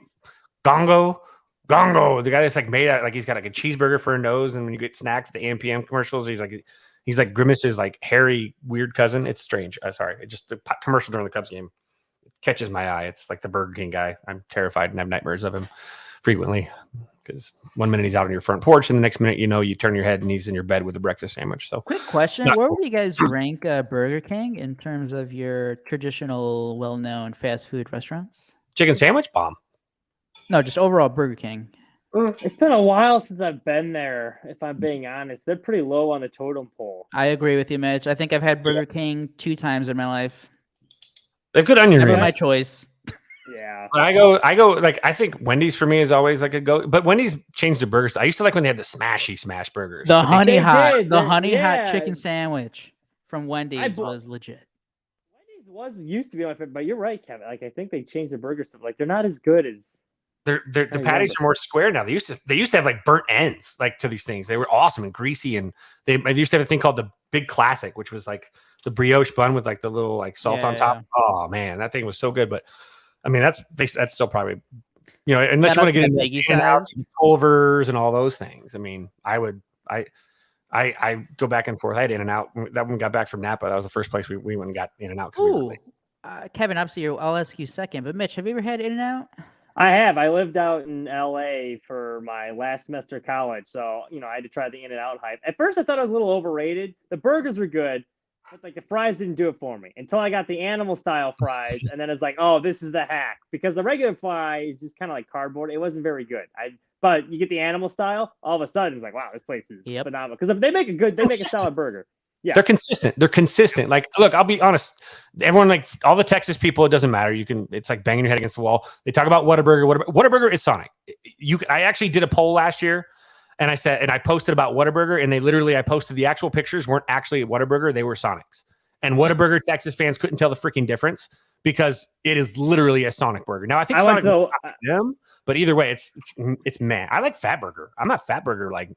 I if I had to choose between In-N-Out and Fatburger, I actually go to Fatburger. I love their fries. Their fat fries are awesome. If you give me the combo of you have to rate both at the same time. And I get it. In-N-Out for the price, yes, I get it. But burgers and fries, I would still take Shake Shack over In-N-Out. Shake Shack's delicious. Oh, because the fries just kill it for me. Because you want the good bite of the burger, and then you want the fry, and then if you order regular fries at In-N-Out, you're gonna eat the fries, and you're gonna be like, that was a waste. You know what I would trade? You know what I would trade an In-N-Out burger for? I would trade an In-N-Out burger for a Portillo's char burger. I want a char burger. Portillo's makes a mean burger. I always get the Italian beef there, but like when you do get the burger, it's delicious. It's one of the more underrated things on the Portillo's menu.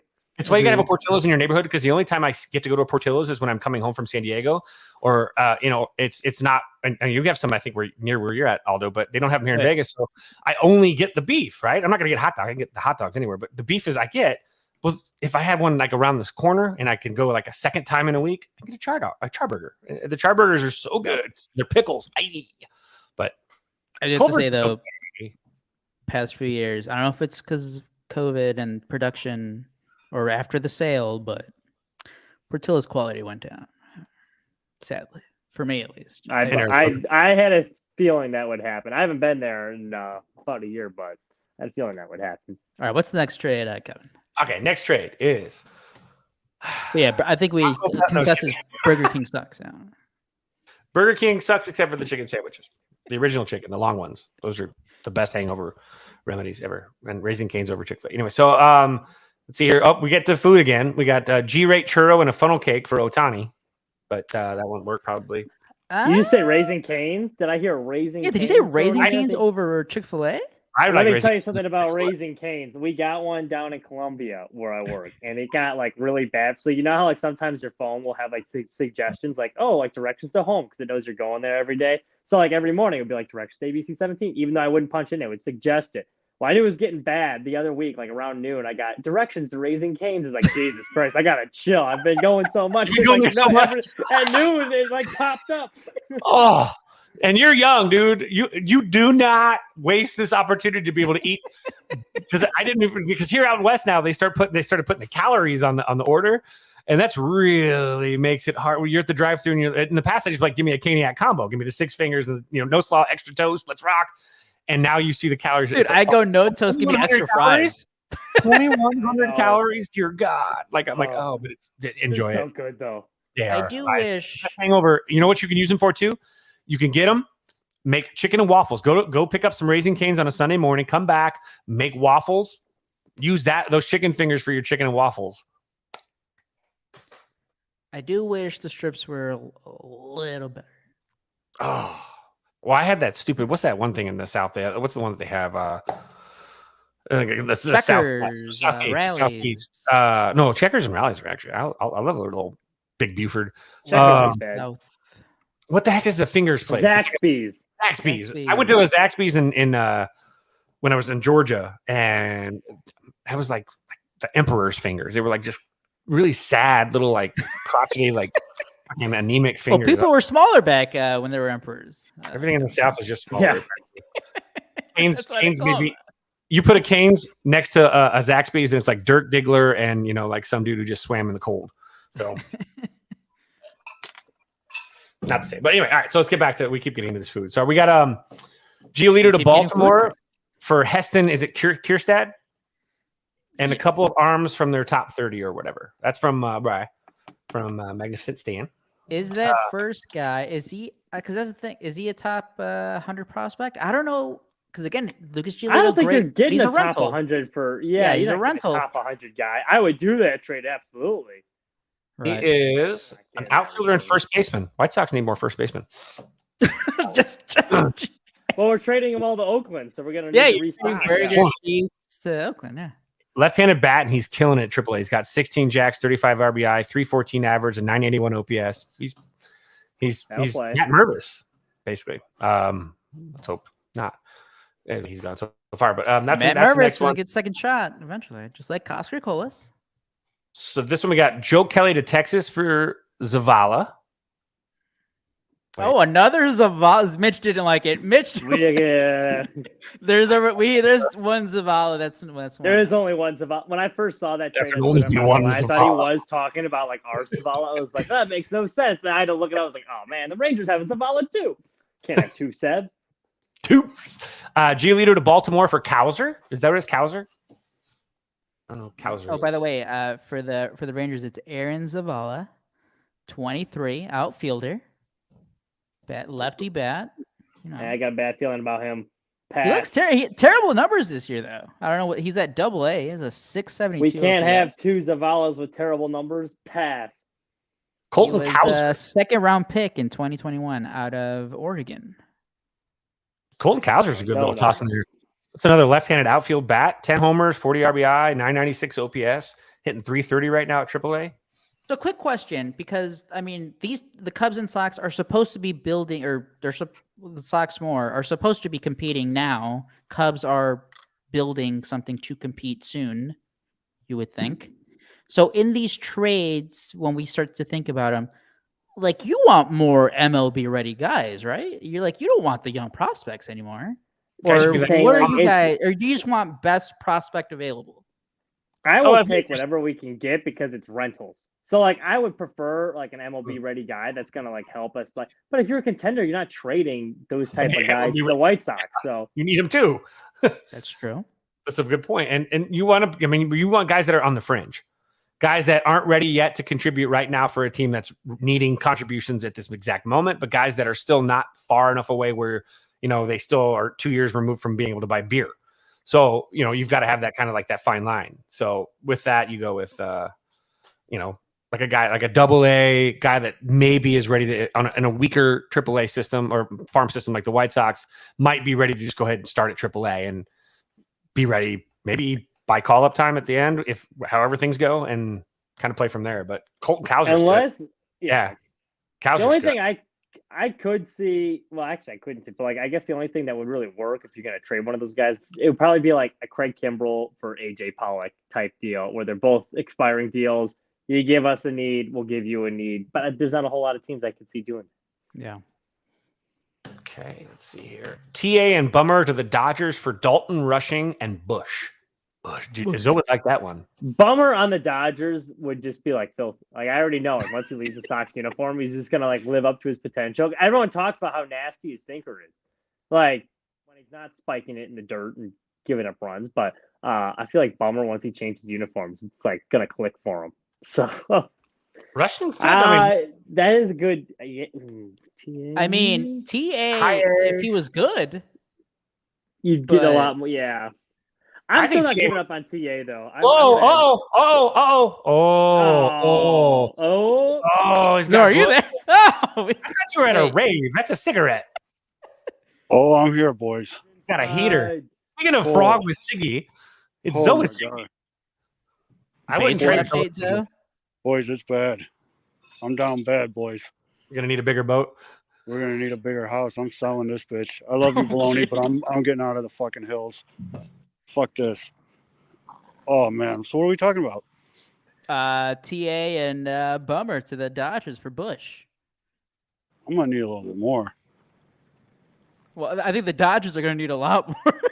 It was Rushing and Bush. Dalton Rushing and There Bush. you go. Okay. Catcher. Who's got 8 jacks, 35 RBI. He's got a 917 OPS at high A. He's a catcher. Did you guys It's talk a about fucking- my amazing Giolito to the Reds trade? We haven't got no. I haven't got into that one yet. We spent too We're much saving time the best trading for last. food. Yeah. Giolito to the Reds for that kid they got at shortstop, that Marte. All right. He's a war correspondent. What's up? He says, "You're gonna get a war correspondent here." Overlook. Yeah, buddy. We're in the shit here, folks. Literally. Oh man. Ugh, that is no fun. No, it's bad. But I like Giolito to the Reds for Marte. The Reds get another starting pitcher. The White Sox get potential security for TA, and then maybe they can move TA a little bit to the Dodgers. Quick thoughts. So, who was TA talking about in his Instagram post? I think he just means like he sucked on purpose to find out who the fuck was still rolling with him when he sucked, and now he's going to be back. Okay, all right. That's Bold what I move. got out of it too. I don't think he sucked on purpose, but like that was the message that's- he was trying to that's kind of convey. the- But that is definitely what he's trying to convey there. Outman tied it up in the ninth. Ooh. A 2-run double.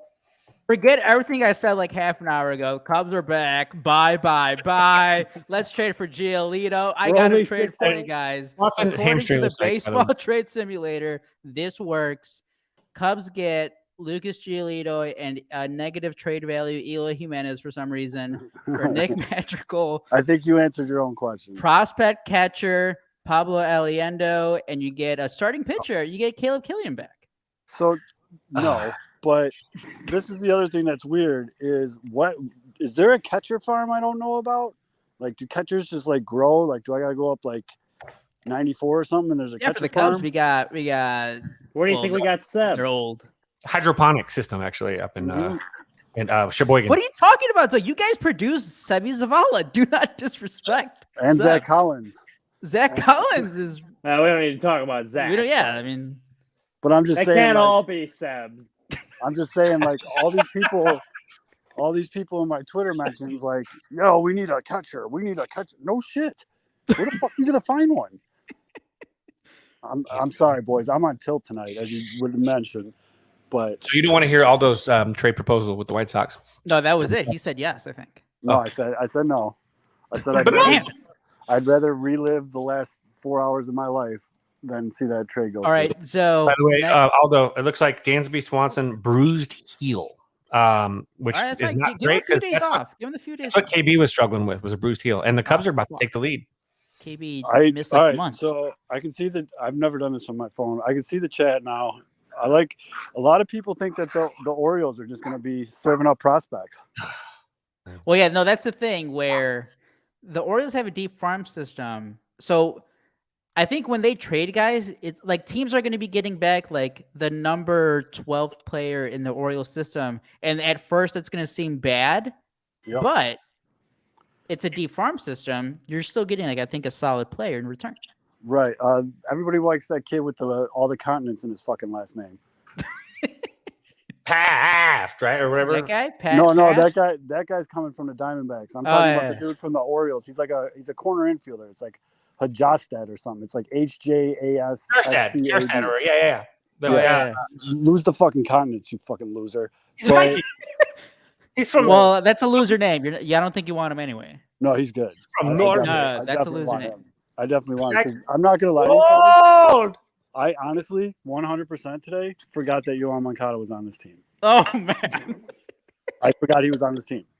Legit, like yesterday, I bet the Dinger Tuesday. I bet Jake Berger to hit a home run, and my buddy, who I was at his house for the 4th of July party, he's like, "Well, are you sure he's playing?" I'm like, well, "Who else would play third?" He's like, "Yohan Moncada." I was like, "Oh shit, forgot about Yohan Moncada."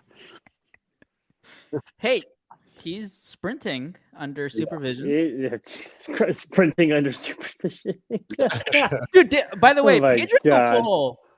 Grifol just put Yohan Moncada on blast. What do you Like- say now? Well, it was that quote. It was like right around, I forget when that quote came out, but he's like, yeah, he looks fine. But every time I think he's back to 100%, he's still not ready. Or it was like something like that. Well, now my puppies are killing each other. So that's what happens when you say bad trades. So, Beef, by the way, you're late. You missed it. We did a Blockbuster 3 podcast trade. Oh, what was it? Oh, I'm there, too. you're going to have to Let's get back. You have to- Yeah, you gotta run it back, man. No, Fids the Right. Dealmeister was coming up with all these great Yeah, deals. there's a couple. Hold on. But I got screwed on my trade. Go ahead. Some I feel like- podcast is I getting feel like this is a Quentin Tarantino shot from the trunk on Zoe's phone right now. Or the last thing you see before someone yells, put the lotion on the basket. I mean, Zoe's gonna love this trade. We did trade Zoe's flooded basement for your hot tub, Beef Love. So Yeah, that's true. Fair is fair. I feel like this is the last thing you see before the dirt showers Yeah. over you. It's like a found film movie. Grimace pops up out of nowhere. Oh God. Grimace. Burger King, his head pops out. The Burger King, that son of a bitch. Oh, I hate him. Oh, my dog hates all these trades too. What's the next trade coming? All right. So now we go to a Cubs one. This is from Sean. Sean Put the Stroll. puppies away.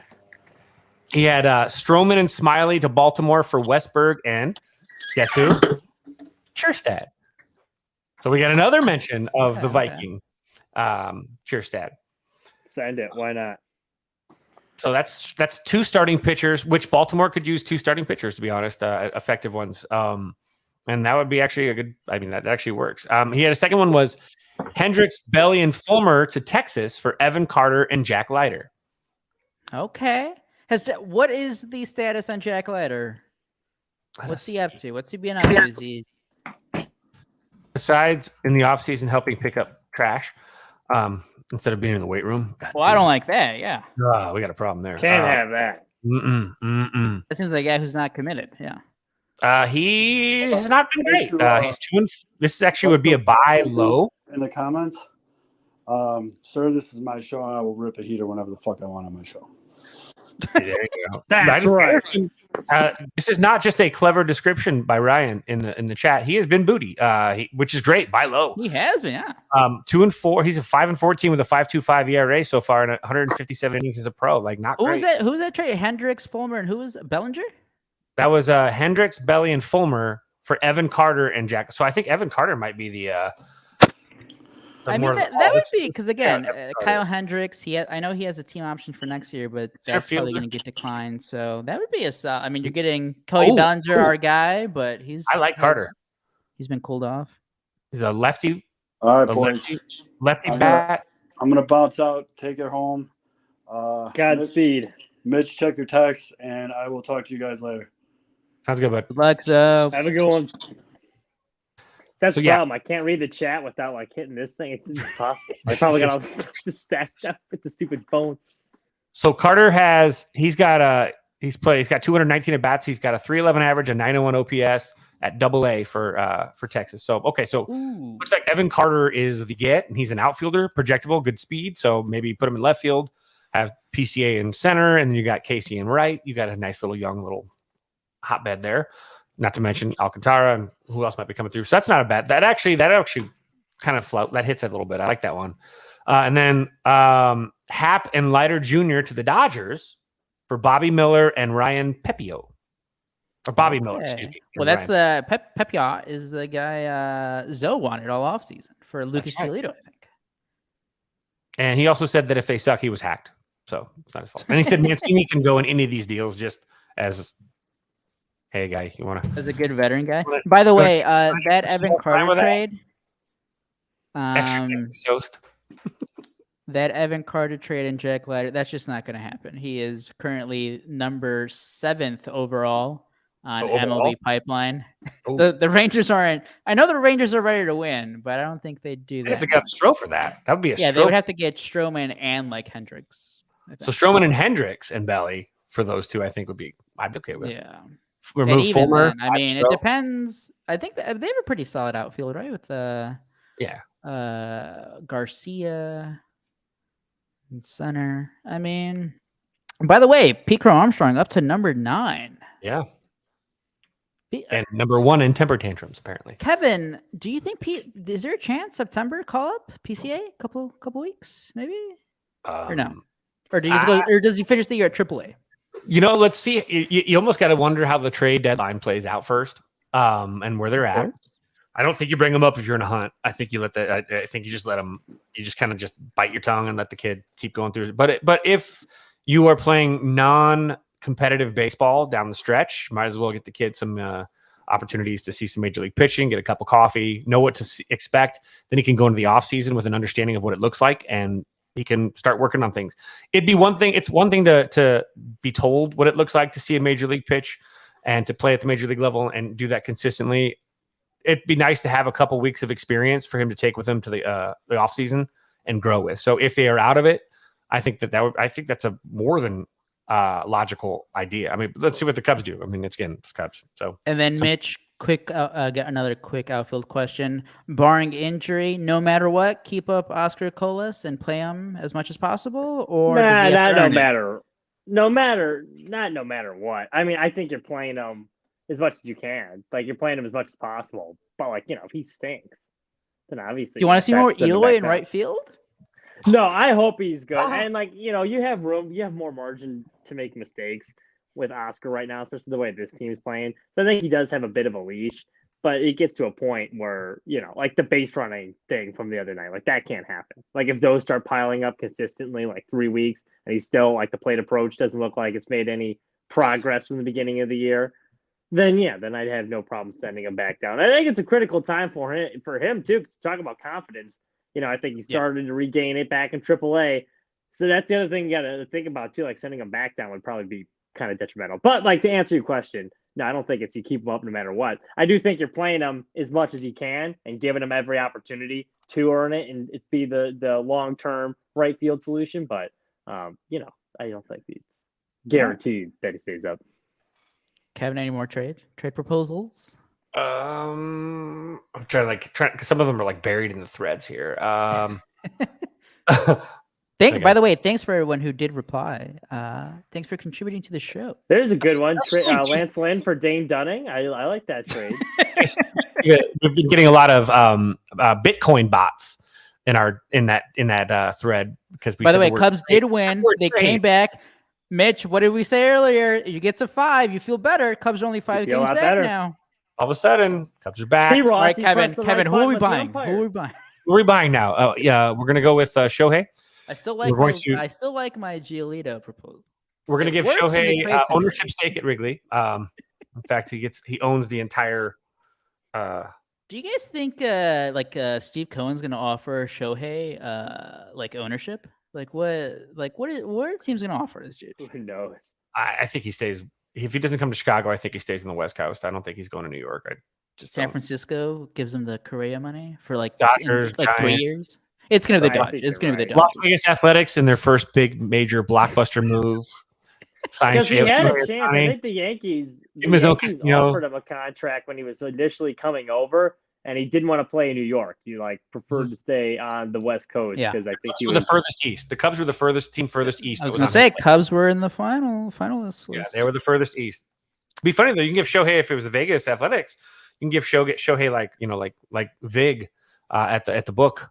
And so every time someone takes out markers, like Shohei gets like a percentage of the interest on those. It could just be rolled into the tax system here in Vegas. It'd be fine. Do you know those tablets that all MLB teams have, like the dugouts, and I'm sure they take on flights? Like, if they try to watch games on that, do you think they also have the same MLB blackout? They're like trying to watch the live feed of a game, but they can't. Depends on They're airline. flying over Vegas, so they just get blacked out by a third of the league. That happened to me during the World Baseball Classic when we were flying in. It was played in London, I think, right, or something like that. And I was over London and it blacked out on the flight, so I couldn't watch it. I had to watch the game day, and then when I got to the States, the other game was blacked out because it was. And now the MLB stuff is still insane. Well, it won't be.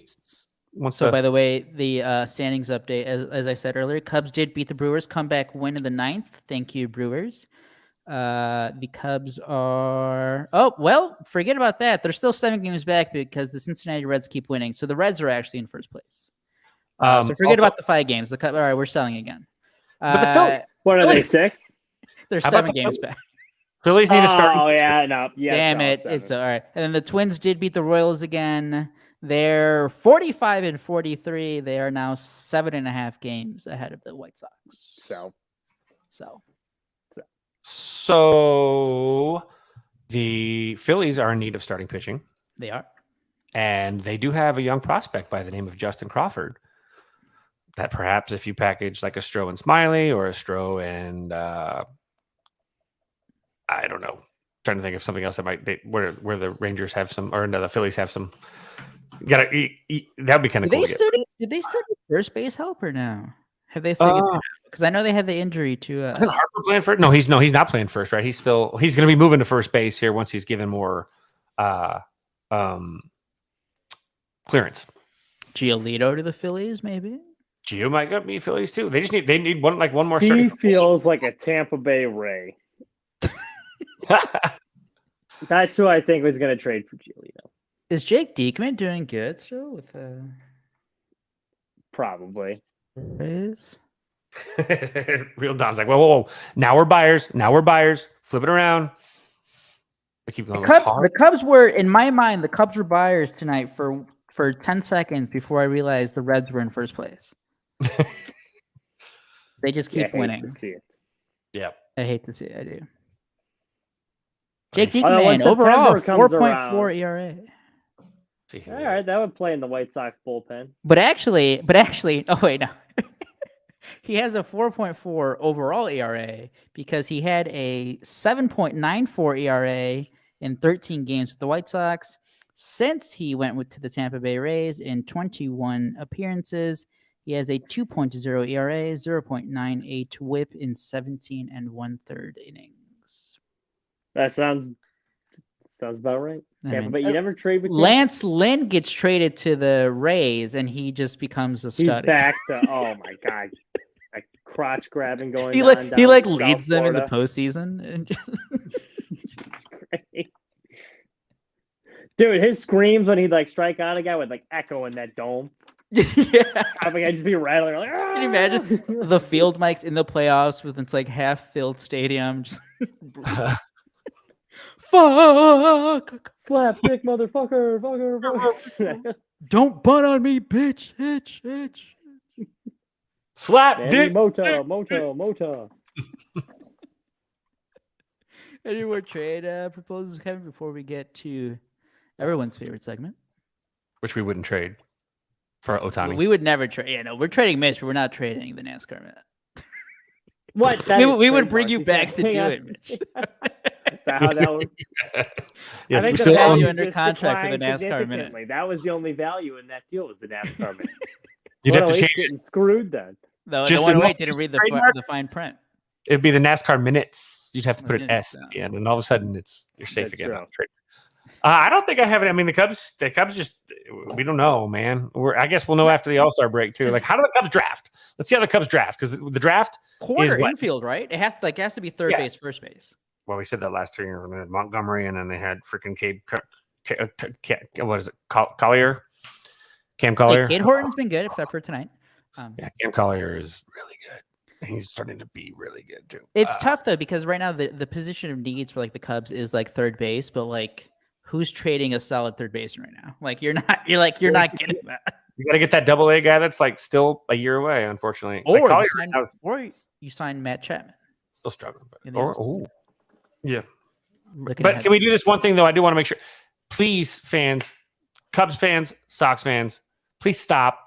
Stop with the what if we traded him and then he signs us back in the offseason? That's not gonna happen. It doesn't happen. Okay. It doesn't happen. Once they're traded, that ship sails. Forget about it. Okay. If they were valuable, they keep them. There's no like secret side handshake where like someone like Gio's like, yeah, trade me and then I'm gonna come back. Or like Stroh's like, yeah, trade me and I'm gonna come back and then sign with you. There's no. Because then he leaves, then all of a sudden he's like, oh, this is what a winning locker room feels like. Screw you guys. I'm signing here. Yeah, and let's be honest, the Cubs, White Sox don't have a good track record of even trying to visit that since they wanted nothing to do with Anthony Rizzo. So I feel like I'm pretty in tune with MLB baseball. I can literally only think of one guy that has happened in the past like decade, and that was Aroldis Chapman when he was traded to the Cubs and then he re-signed with the Yankees. That's like the only guy I can remember that was traded and then re-signed.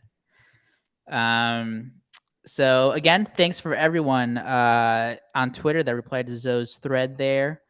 Thanks for everyone listening. But before we end this week's show, we have to listen to everyone's favorite segment. It's time for the NASCAR Minute.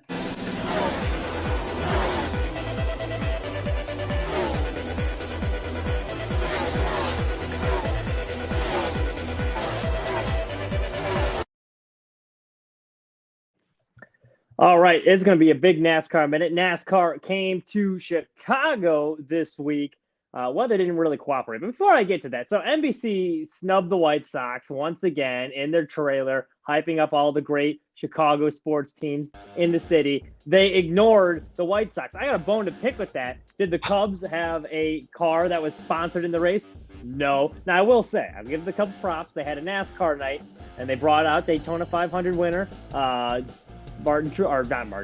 Ricky Stenhouse Jr. So that's a pretty big get. Then they had 2 other scrubs, John Neiman, Shaq, and Harrison Burton. Then on top of that, they had 23-11 night to kiss Michael Jordan's ass. So they had his NASCAR team out there, Bubba Wallace and Tyler Reddick. So pretty good get once again. Now the White Sox, though, they're not catering to the mainstream fans. For their NASCAR night, they had Ray Everingham, crew chief for Jeff Gordon. So like the diehard fans, that's the good get. And still NASCAR wouldn't even acknowledge them on the broadcast. That was kind of bullshit. On to the race itself, though. This is like a world-class street circuit. Like honestly, like the Chicago NASCAR did a great job putting that track together. It was beautiful.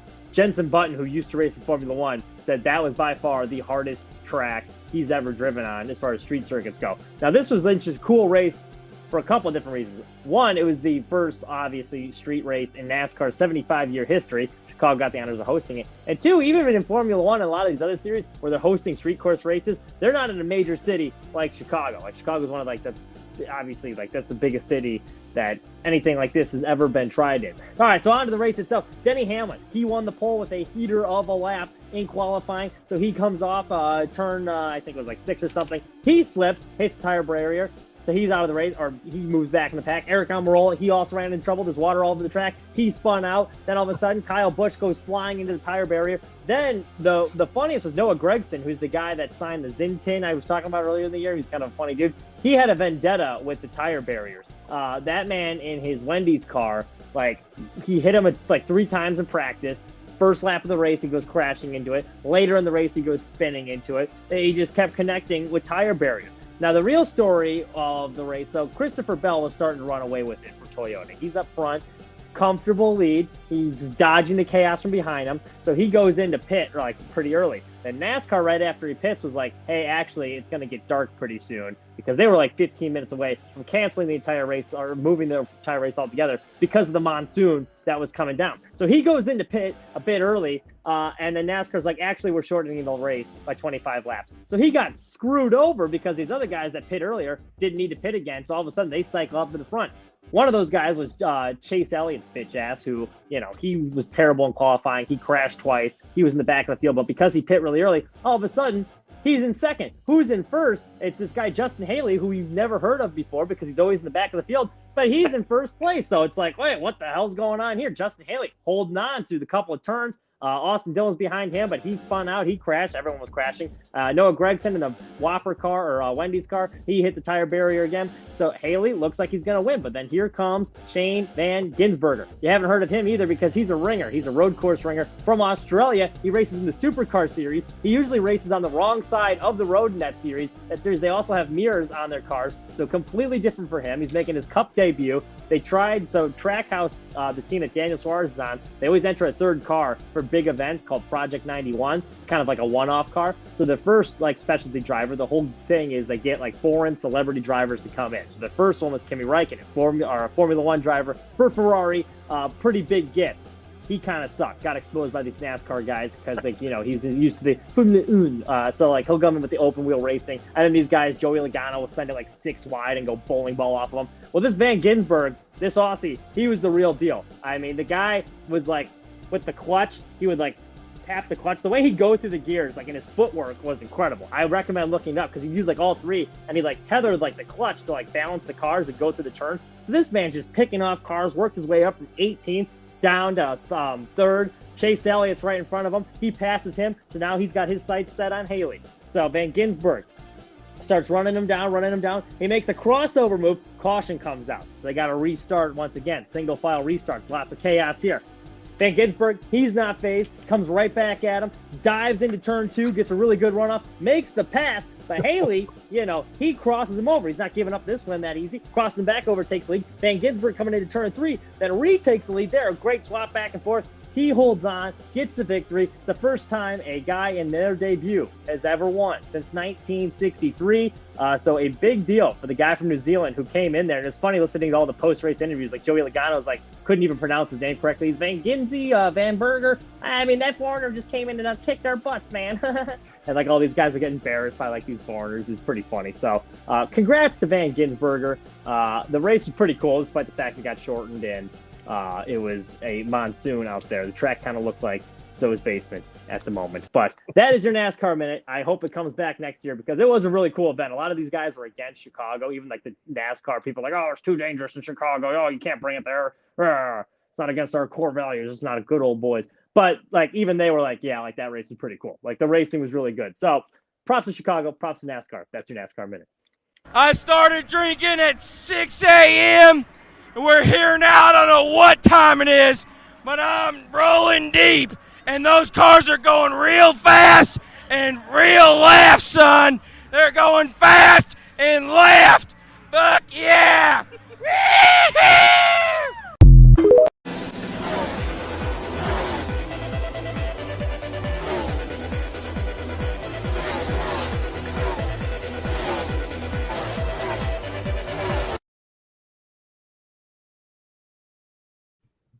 What sucked more, the rain postpone or like completely canceling the concerts on Sunday, or just the race situation because of the rain? For me, it was the race situation, obviously, but I think because like there was a lot of people that only bought the tickets for the concerts. Like the Chainsmokers was like a pretty big concert. Yeah. Now they got the Black Crowes in the afternoon, which was honestly the only one of the four that I wanted to see. So like that kind of worked out. But like, the Chainsmokers was a big deal, and like a lot of people were really upset about that. And what was interesting, like the way it happened, it wasn't even like NASCAR. This wasn't NASCAR's fault. It was the city's fault how it worked out. So they were supposed to go right after the Xfinity race. And as part of their deal, they had to start by, they had to be done before 9 o'clock. One, because the Chainsmokers had a concert in Vegas later that evening that they had to be at. And two, the city was like, this thing needs to be shut down at a decent hour just because people live nearby. So when the race got like postponed, NASCAR's policy is like 30 minutes for lightning in the area. So there's lightning 8 miles away, and they were 2 laps short of halfway. So you also, this is the other thing that was interesting. You have to get to halfway in NASCAR for the race to be official. It's like the 5th inning rule for baseball. Okay. So a lot of people were like, just run the last 2 laps just in case because they saw the forecast tomorrow. But NASCAR, now lightning in the area, we'll wait. So the city, because of their policy, I guess someone got struck by lightning in Soldier Field a couple years ago. So the city's policy, like public events like this, you got to clear everyone out. So NASCAR's like, oh, 30 minutes. And they didn't realize the city's policy. Well, the city people were like, everyone get out. So they cleared everyone out of the track, everyone out of Grant Park. So by the time NASCAR was ready to go again, everyone was already gone. Like, all right, we'll just move it to tomorrow. And then it was too much of a hassle to get people back in for the Chainsmokers thing. And because they had somewhere to be and they had to be done by 8, they're like, well, that's just canceled. So that was unfortunate for a lot of people. Yeah. And obviously it sucked. Like that would have been a pretty cool concert. Like the setup they had there was really nice. It was like a Lollapalooza type stage. It was like really cool the way they did that whole thing. So that definitely put a damper on things. And then just all the activity stuff they had like planned Sunday that literally got rained out with the monsoon. Like that, the field where they were supposed to have the concerts was like a mud pit. Yeah. So that was not. I was shocked they even got it in because the track had like standing water on it in a lot of spots, and they were trying to drive the best they could. And like, oh, this is the best it's gonna get. Let's run for it. So that's what also made it kind of cool though, because like you see these drivers, the course is tough as it is, but then when you're trying to manage the water and everything sliding around, it made things even tougher because these guys are like good. Like Kyle Busch is no scrub, and he looked like one on Sunday, crashing in all these tire breaks. Like, I was gonna say, like, what did it look? I mean, it looked like it was like seriously like just a bunch of dudes like on a golf cart track because of was it the weather or was it because of like the track itself was tight? Because it wasn't just like a traditional, obviously circle. It was almost like an F1 race, or not an F1 race, but we're like a race. Like it was yeah.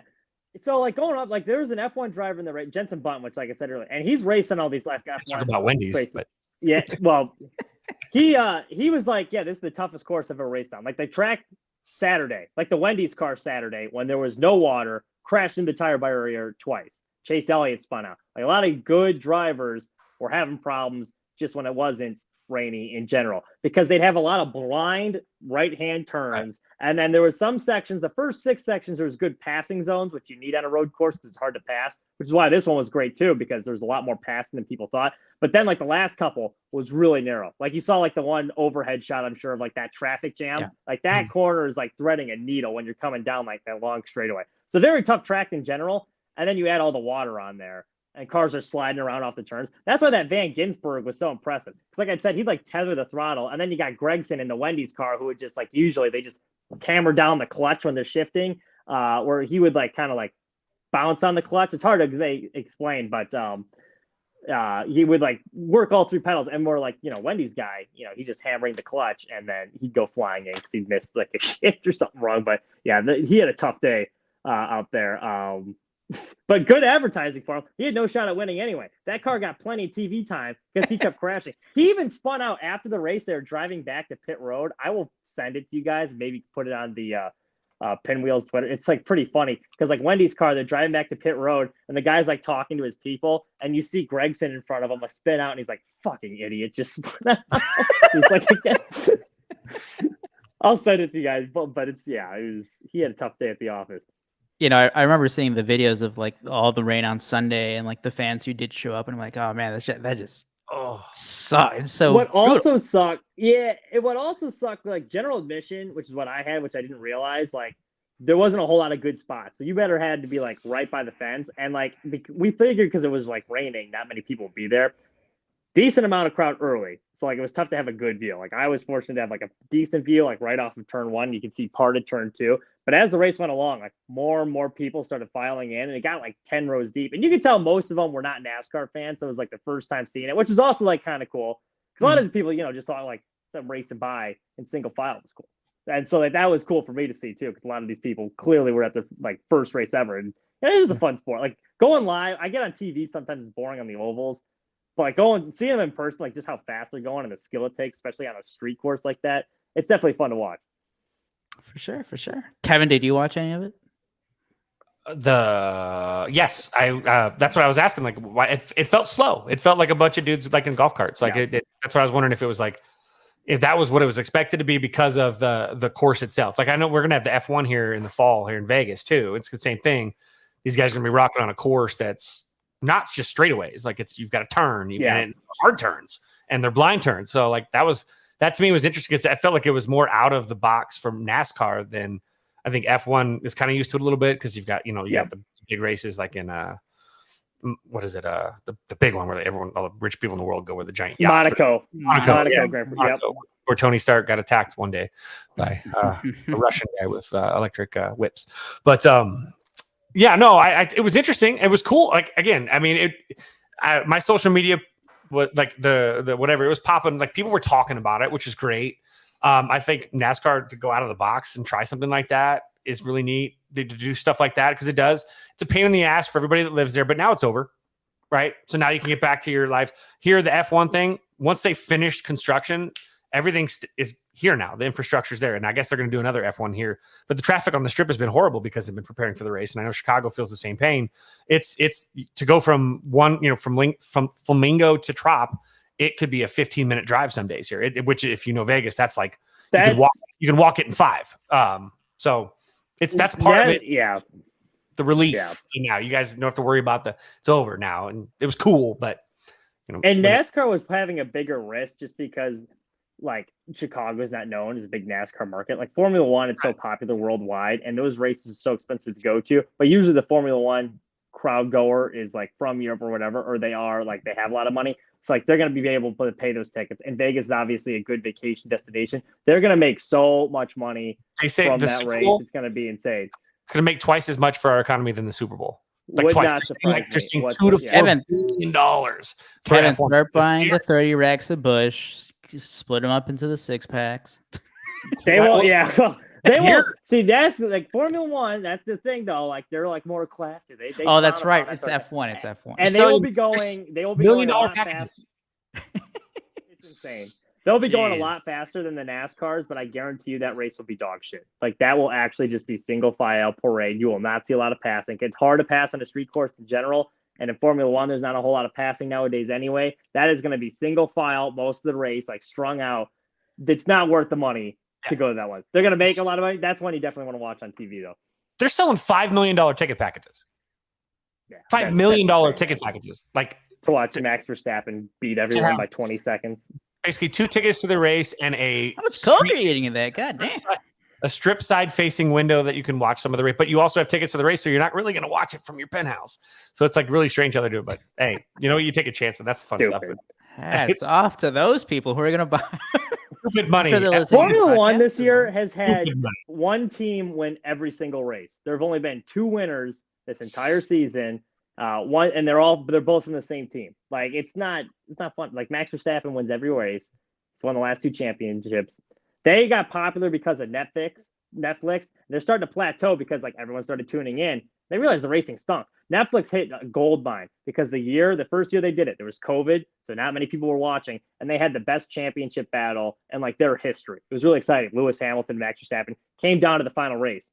Well, that was an outlier. That usually doesn't happen, and it's starting to show now. And so like everyone that got hooked, like I'll be honest, I got hooked watching the Netflix show. You start watching those races, they're not very good. Yeah, like you said, there's no passing. Like it's single file.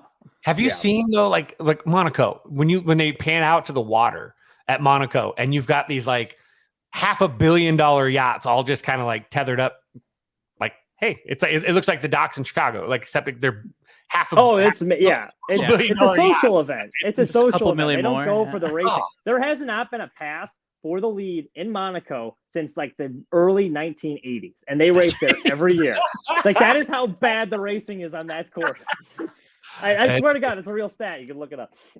Yeah, that's gonna be. We got that in the Super Bowl coming up here in Vegas. That'll be fun. All within like 4 months of each other. It's a lot. Super Bowl in Vegas would be an event I would go to. Like that. Yep. That's pretty cool. Yeah, we're trying to. There's no way we're gonna get. I mean, tickets are going for like $6,000, $7,000 for that too. Work the connections, Kevin. Have you been to the stadium? So here's the thing is, you pitch a client, like my fiance's company. You pitch a client that has some sort of placement in the Super Bowl. Yeah, exactly. There you go. You get because you got to work the game, right? And they really don't work the game at all. But where'd Kevin go? Oh, he's drunk on the sideline. He's on the He's doing hospitality and he's shotgunning a beer. Kevin's calling a play. Kevin's dancing during the halftime show. Look at him. He's bumping and grinding with Beyonce. Hey, what up? So yeah, that's that should be fun. That's cool that they're trying this stuff though. I mean, because racing, you know, it's a different sport. It has a niche, but they want to expand their market, and you've got to kind of like try stuff to do it. It's like with baseball doing the Field of Dreams game. It's like NCAA playing on an aircraft carrier. You know, you got to try some things to kind of like, I don't know, draw attention. Say, hey, this is crazy, but the sport is less crazy than this, but it's pretty cool. And that's how you kind of again can draw on some extra eyes.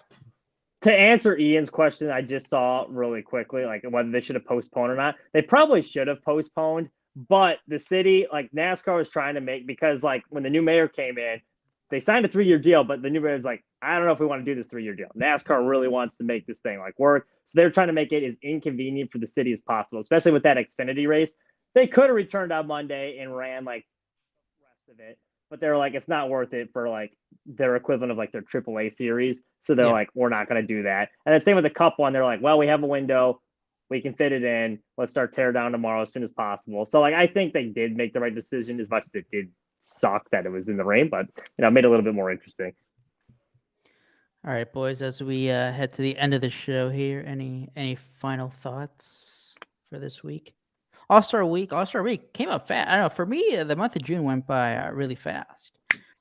All-Star break already coming up next week.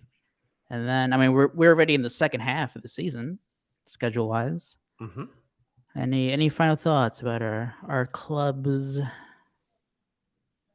Just we're all in the same place. It's kind of weird that Cubs fans and Sox fans are. We've been in the same shit. It's literally, you said it earlier, Mitch. We've been a broken record because they just keep doing the same shit for the past 8 weeks. Get hot for a few games, for a couple series, then look terrible. Get hot, look terrible.